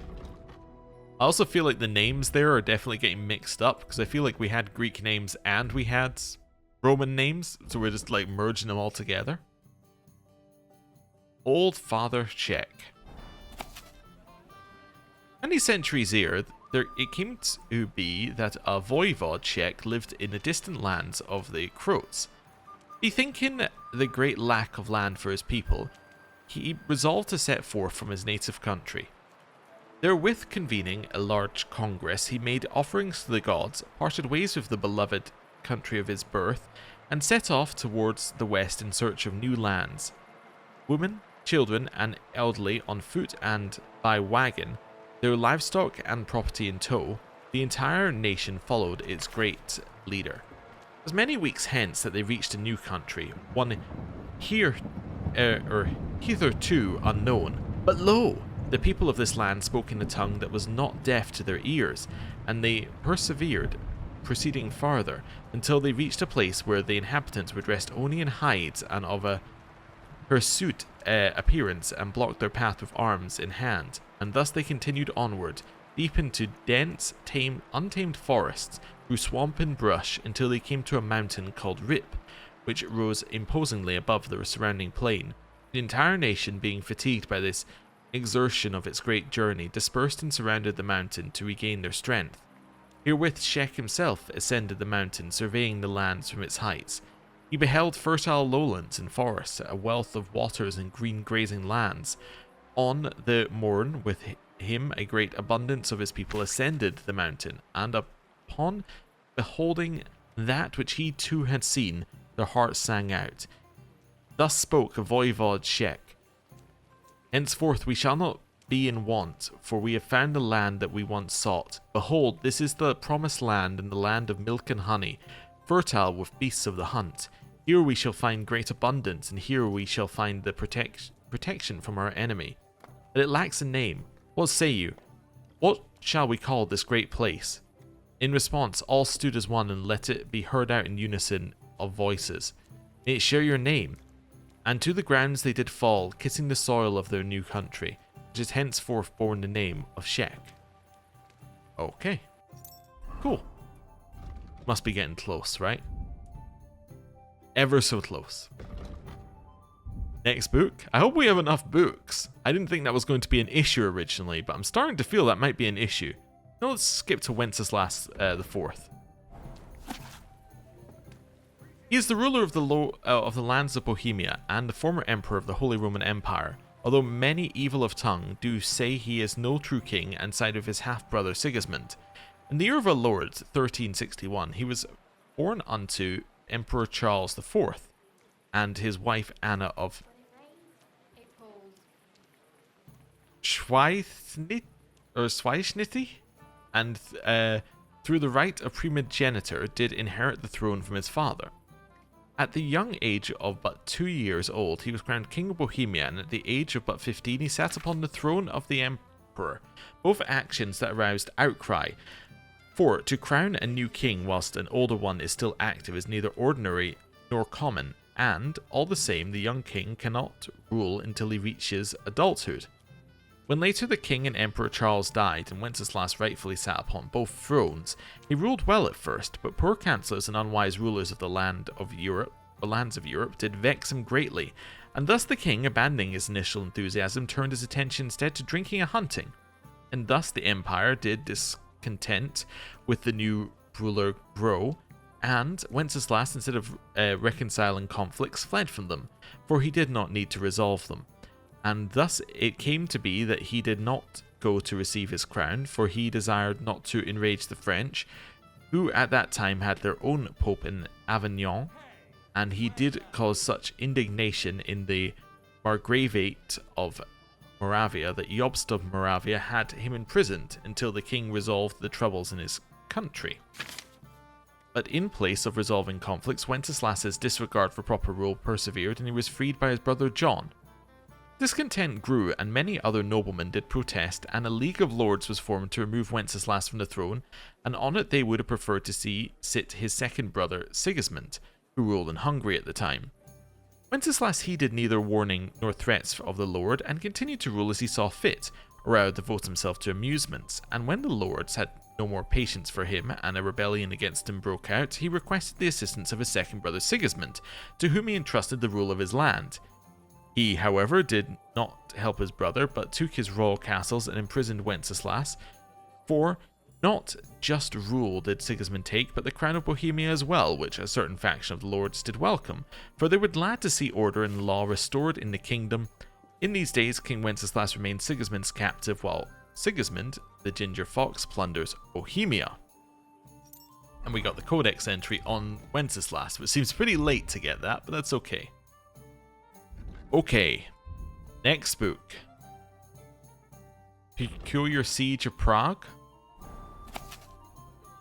In the year of our Lord, 1401, in the summer after the Prince-Elector stripped King Wenceslas of the title of Holy Roman Emperor due to his inability and unwillingness to rule, the army of Jobst, Margrave of Moravia, and the League of Lords appeared before the gates of Prague alongside the armies of William of Meissen with the support of Prokop, the cousin of the king, who was initially sent to William to discourage him from war. But in the end he joined with them. Together they laid siege to the town from two sides, from north and south, but their strength was not so great that they could take the town by storm, or even fully encircle its walls. King Wenceslas did not want to come out of the safety of the town's walls with his army, so the army remained in place and waited to see what would happen. And none of those laying siege wanted to send their army against Prague to destroy it, for they did not wish to cause any injury to the kingdom of Bohemia, but only to force Wenceslas to capitulate and relinquish the crown of Bohemia. Sigismund of Luxembourg, who had been vying for the throne, remained at that time in the captivity of his own subjects, and thus he could not come to the aid of either side. It is said that if he had come to the aid of someone, it would have likely been to help his brother Wenceslas, though he had warred with him at other times, because blood is blood, and it would be preferable for the crown to stay in the family. The besiegers of Prague kept up their siege, and the Praguers themselves even brought them food and supplies so rowdy soldiers would not plunder the surrounding area and would spare the farms. Aware of this willingness, the besieging army had no desire whatsoever to resort to violent deeds. 17 days did the armies lay siege, 17 days did they negotiate and make schemes so complicated that they got lost in them, and they began to conspire against each other. On the 17th day, Jobst and the League of Lords came to an agreement with King Wenceslas that the former would not have to relinquish the crown, but decision-making and governance should be left to the nobles from then on, and that he should endeavour to no more rule. William, seeing that no fruits would be borne, retreated with his army back to Meissen. The peculiar siege ended without loss of life or injury. The only one to suffer loss was Wenceslas, for the soldiers in the royal siege encampments had slaughtered all the game in the royal preserve to fill their bellies. Come on, we must be like... This doesn't appear to be going up, by the way. Must be getting close. Maybe it's because these are, modern events. Maybe they don't count. How about on the Margravate Wars? When Emperor Charles IV had taken his last breath, order in both Bohemian lands and in the entire Holy Roman Empire began to deteriorate. The new emperor, Wenceslas IV, could not maintain unity and prosperity, and thus the union of states did begin to unravel, and its rulers, without a strong hand to guide them, did begin to quarrel and conspire against each other. In the lands of the Bohemian crown, and particularly in the Margravate of Moravia, it led to support for Sigismund of Hungary, the brother of King Wenceslas IV, who was seen as a better ruler, who could resolve conflict and quell disorder. Wars in Moravia began when King Wenceslas, represented by his cousin Prokop, after the death of the Bishop of Olomouc, did occupy for himself all of his estates and did consider them to be his own, and the tide of resistance did rise as many of the Moravian nobles claimed that these estates as their own according to inheritance rights. Jobst of Moravia stood at the head of the discontented lords, and with his support from most of the Moravian dukes, he began to openly rebel against the king who did ally himself with Sigismund of Hungary. This act of rebellion was not so much about the bishop's estates, but about who would rule Bohemia and Moravia, Wenceslas or Sigismund. For the time being, however, only inheritance rights are spoken about out loud, for no one has dared yet make mention of dethroning the king. Moravia has found itself in a whirlwind of fighting and anarchy, for the local nobility have plundered each other's towns and conquered each other's castles, depending on whose side they were on and to whom they believed the estate should belong to. How many villages were razed to the ground, and how many innocent lives were taken in the name of this tug of war? Many knights who had up to that point demonstrated behaviour and deeds fitting their rank now formed robber bands and on the highways attacked and murdered travellers and merchants alike, for there was no one to stop them. Later, other Bohemian lords did side with the Moravian cause, with Jobst at the head, and the king was imprisoned, and Sigismund was openly supported to become the new king of the land. Right.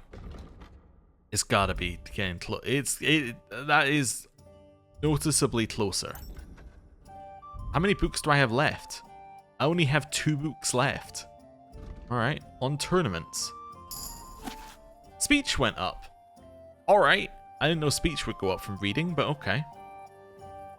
Tournaments or tourneys are a favourite entertainment of the court, and sometimes are an amusement for the common people far and wide who come to watch lords of most noble birth joust as if in the world itself such combat was rare. However, in the tourney, unlike in true battle, causing injury is forbidden, and thus weapons are blunted and arms modified as needed, but sometimes unfortunate deaths do occur. Mounted knights armed with lances may vie with one another in attempts to dismount their opponent, or knights on foot armed with diverse manner may try to strike their opponent to the ground, and the defeated must surrender his weapon and can buy it back only in gold. The melee is a special type of match, in which great teams of knights engage in combat that seems to resemble true battle, but the dealing of fatal blows is forbidden. In the Kingdom of Bohemia, the tournament was widespread during the reign of King Wenceslas, when the hero Ogre from the German lands did come to his court and brought with him this curious amusement, and alongside it great poverty to the whole land, for henceforth did lords travel in great numbers to compete in tourneys and spent great fortunes upon them, and no money remained for other purposes. They took to adorning themselves and their steeds with coloured fabrics to pose before their opponents, and they did cross arms more in tournaments than in real combat. Today, elder men of noble birth do recall how the Czechs were once the greatest fighters in all of the Holy Roman Empire, but when the tournament arrived, their abilities they did squander, and today their displays on the true battlefield are of no merit. Forsooth, some fighters of particular renown are capable of dealing a proper blow in real combat, so low have their combat skills sunk. Perhaps one day knights will become true men again and turn away from colourful tournaments and head for the battlefield, for the merriment of the tournament is certainly even an affront to God himself. Come on, we gotta be like almost there. I only have one more book to read. Well, the Czech Campaign to Lombardy 2. The second part of the glorious deeds that the Czech warriors distinguished themselves at Milan. The King of Bohemia, Vladislav, killed the Milanese standard-bearer with his own hands. The Milanese, seeing that the fight against the Emperor and the Bohemians was futile, appeared to King Vladislav to intercede on their behalf of the Emperor and to help find a peaceful solution. This was done, and the Milanese succumbed to the Emperor, recognized his authority, and paid a large ransom, for which the Emperor left them many rights and confirmed old ones. Then the Emperor again pronounced Vladislav king, and the Czechs returned home crowned with much glory and wealth. Many great Bohemian houses of ancient origin commemorate their ancestors who fought so bravely at Milan. One was granted a golden ladder in their coat of arms for scaling the walls and being the first to surmount them. Jezik of Pardubice and his cavalry were said to have forced their way into the town and pillaged there. When they were going back, the defenders, in an effort to stop them, hurried to lower the iron portcullis. Jezik managed to flee the town, but the falling portcullis killed his horse, cutting it in two, and he had to get back to the siege encampment on foot with his loot, for which he was given his coat of arms, a half-silver horse, which to this day the lords of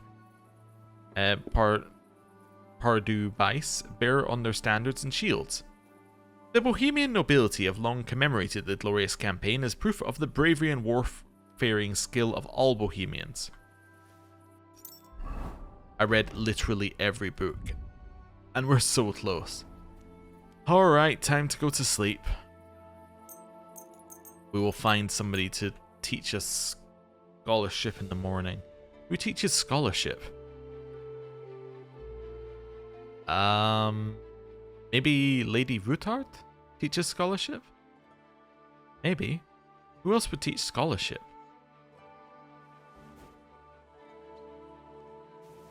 Not sure. But maybe the lady would. If not, we have to find somebody who sells other books. I don't really know if we have anybody who sells other books. I need to pay the tithe. Let's head down this way and see if she's still there. She might be. I don't think if anyone else at our camp sold them. Well, they might not be available. I think she might be available, but I don't think anyone else is likely. I don't think anyone else is likely available, but we'll think about it. all the way over here. Maybe I should have just kept that skill point all along so I didn't have to like do this, but whatever. It's along here, right? On the one of these left bits. Not sure. Is it this? Oh, you're approaching a crucial point. Watch out, you're approaching a key point in the story. After returning to Root Tower Palace, feel free to free access to the world will be restricted for a while and some side quests will not be available. Don't go near the palace. Got it. My mistake. General store? I mean, that, you know, that's a very unsubtle warning, I would say. That's very much a, you know, get your stuff done that you want to get done. This is the end of the game, probably. So, yeah. Let's do that. General store. Let's see if they've got any books. Kind of place that might have a book, right? Welcome! Looking for something? You're Yeah. in the right place. Okay, it wouldn't let me go into chat mode until she finished talking. I'll buy your savior schnapps. And your marigold. Yep. Happy to done? be of service, sir. The door in my face. Just thinking. So, this scribe doesn't have anything. Who else do we know? We must know a ton of people. I mean, we see skill book trainers. Yes, they're all in the palace. The problem is, those not to go there. You probably don't teach scholarship. Yeah, we don't think that's a real quest because we've been there several times. Somebody there, you're a skill trainer, you're a skill trainer, you're a skill trainer. You're a skill trainer as well, but I don't think it's for what I want you to be a skill trainer for. It's a skill teacher in here. What's that person teach? Wait, who's the skill teacher in here? They're upstairs, apparently. Yeah. Who are you? There must be like a patron. You? God bless you, sir. Good to see you again, Volkmar. No bloody way. It really is a small world. You said you were headed to Kuttenberg, and that you'd repay me. True, true. Actually, in my haste, I didn't even ask you your name. Henry. Pleased to meet you, Henry. You gave me a second chance, and I'll never forget that. I reckon I could teach you some useful things in return that not many people in this city know how to do. Okay. Why not? I'll gladly learn something new. I'm glad to hear it. But keep in mind, this will take some time, and it'll cost you something too. But you won't regret it. You'll see. What am I learning? Let's learn some drinking. You live in a tavern. You sit around from dawn till dusk. Reckon you enjoy some good ale, eh? Not just ale. I like wine too. And I wouldn't turn my nose up at some nice schnapps either. But be careful. You can't drink them in the wrong order. Once your head starts spinning, you fucked up. And the next morning, you'll wake up with a splitting headache. Well, then I reckon you'd be able to give me some good drinking tips. You'd better believe it. We can start right away. Okay. Random skill trainer that teaches you about drinking. Cool. I was kind of hoping that that might also give me scholarship, but it didn't. Okay, you teach me about fighting. You teach me about fighting, I think, as well. Don't know what you teach me, but I don't think it's what I'm looking for. These guys are not available, I think, right now. I don't know if that's what it means, but... Or it means I haven't done the training, maybe? I'm just scanning the map, like... A skill trainer here? There's a skill trainer here. That's Sigismund's camp. Musa might teach you scholarship, actually. Yeah, Musa might teach you scholarship. Musa might have books. Who's this person? Yeah, they might teach me as well, but let's go to Miskovitz. Yeah, fast travel from this location.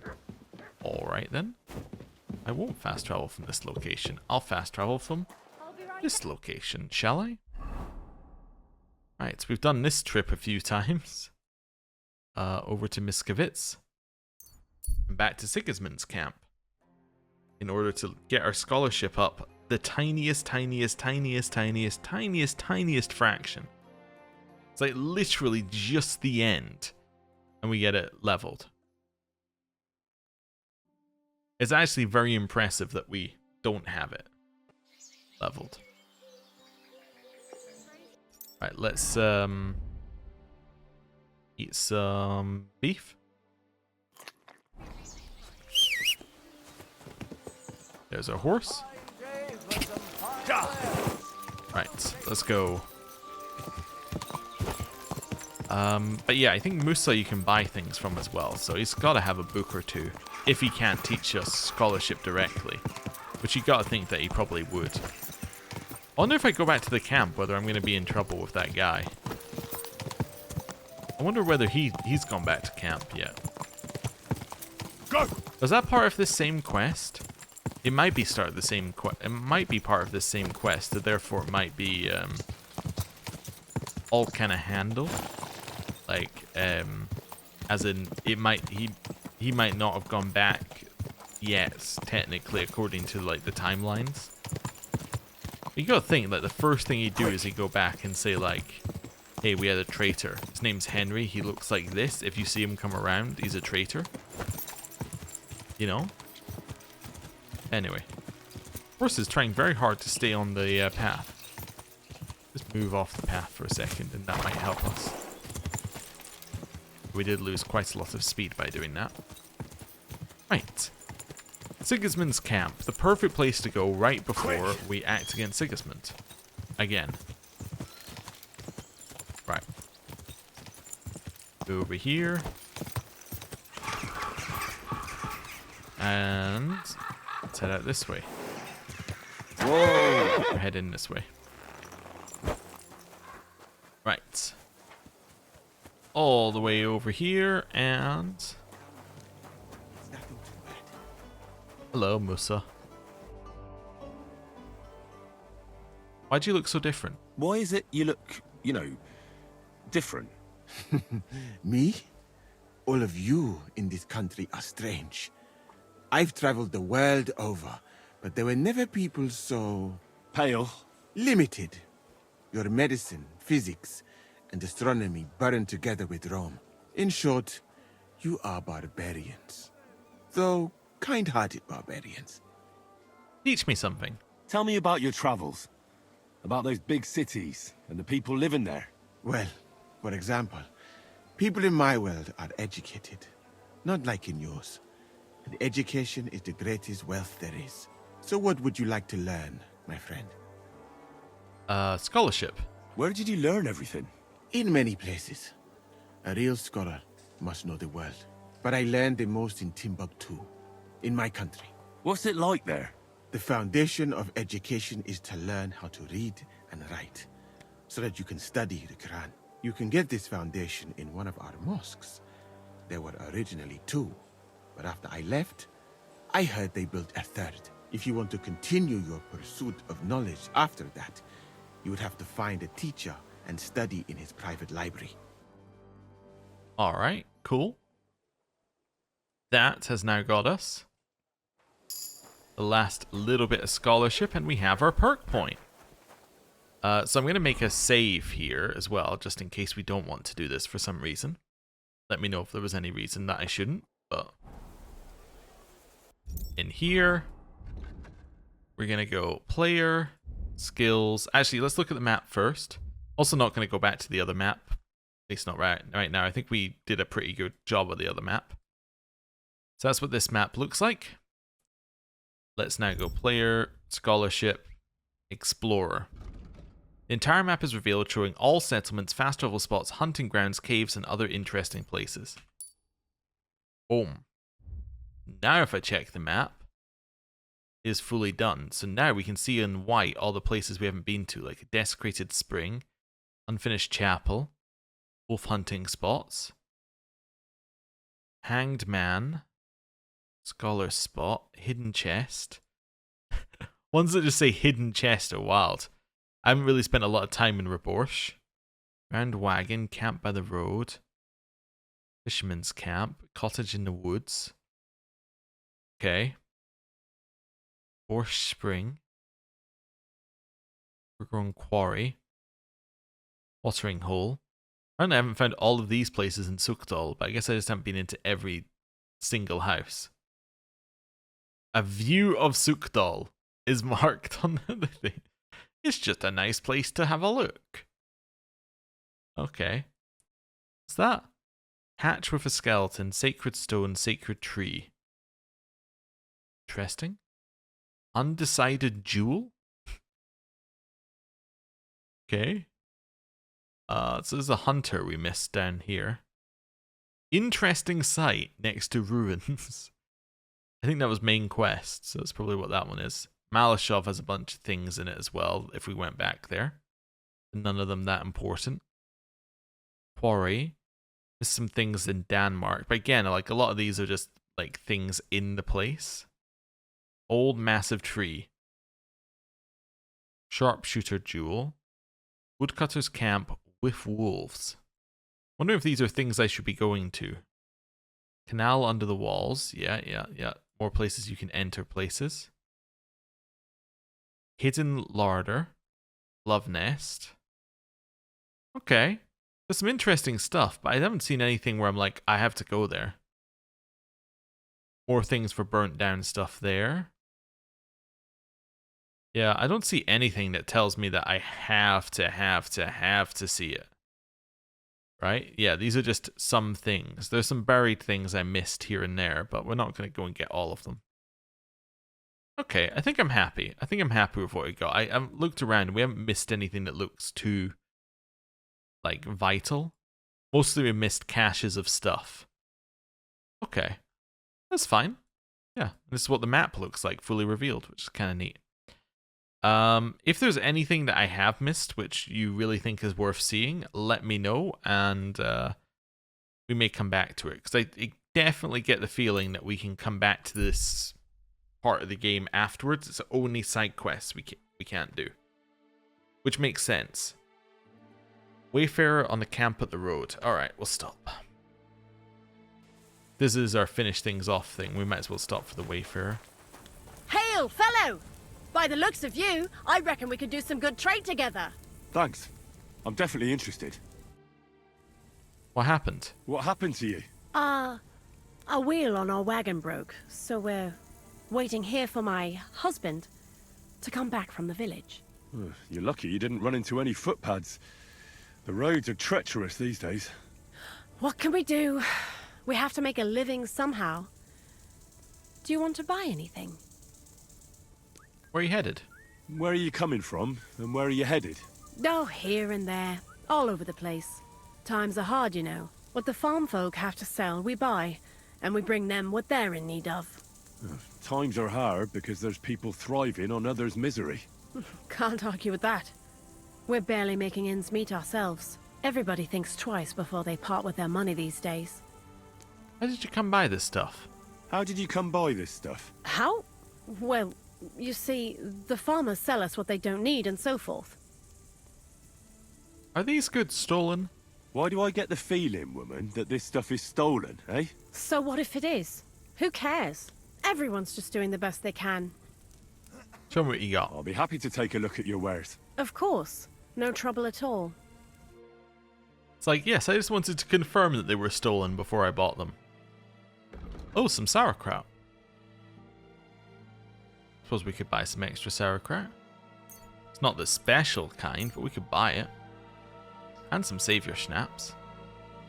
Yeah, let's buy some of this as well while we're here. Thank you, and come again, sir. The true sign of being rich, I've stopped even thinking about haggling. Like, nope. We're good. We'll simply, you know, spend the money. Right, all the way in here. Probably going to rest for the night and then be ready to go in the morning, I think. But I want to make sure all of our equipment is properly done, as in I want to make sure that it's all maintained to the maximum amount and it is washed, and then we'll be good to go. So let's start with. I'm always glad to see polite people like you. God be with you. So say nice things to the guard. Then we're gonna go in here, down this far-ish. Yep, there we go. Tailor's kits. Let's repair absolutely everything we have. Marksman, need to repair it a little bit. Cobbler, definitely need to repair those. Armorer, repair all of this. Some of it needs a lot more repairing than the rest. Blacksmith, repair those. Wonderful. That seems good to me. Yeah, and that's it. Right, now we just need to go wash our clothes, head back to the inn, sleep for the night, and then I think we're ready to go. I think we're mostly done at that point, which is good. Will bring a smile to your face.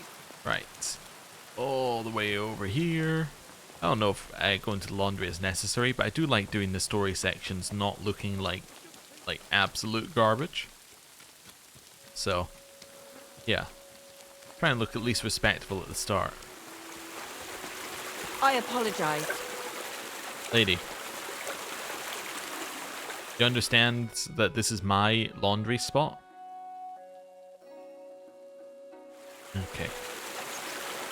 Now we can do it. Should I let my dog wash itself where we do our laundry? Probably not. That's okay. Right. It's later at night. We can go back to bed. We can wait until it's late enough that we can fall asleep. And we fall asleep. Cool. Right. And close that. Up here. Up here. And, oh, close the door. Sit on the bed. And let's wait until a little bit later. So we're going to wait till like then. Then we're going to sleep until, what, 9 o'clock? Seems about the right time. That's when we get there and they're like, oh, we couldn't possibly start until the evening. But anyway. You have a kind master. Hopefully if it does that, it does the second thing that it sometimes does, that's it, where it goes, hey, do you want to just wait? That would be nice. Anyway. Sleep through this night. And all the way to here. And then I think we're ready to end the episode. Thank you very much for watching. Next time, we are going to go and see the people. We're going to start the quest, and we're probably going to end the game. I have no idea how long the end game section is here, whether we can feasibly do it in one go, but it will be my intention to do it in one go. So we'll see. Anyway, thank you very much for watching. I'll see you next time.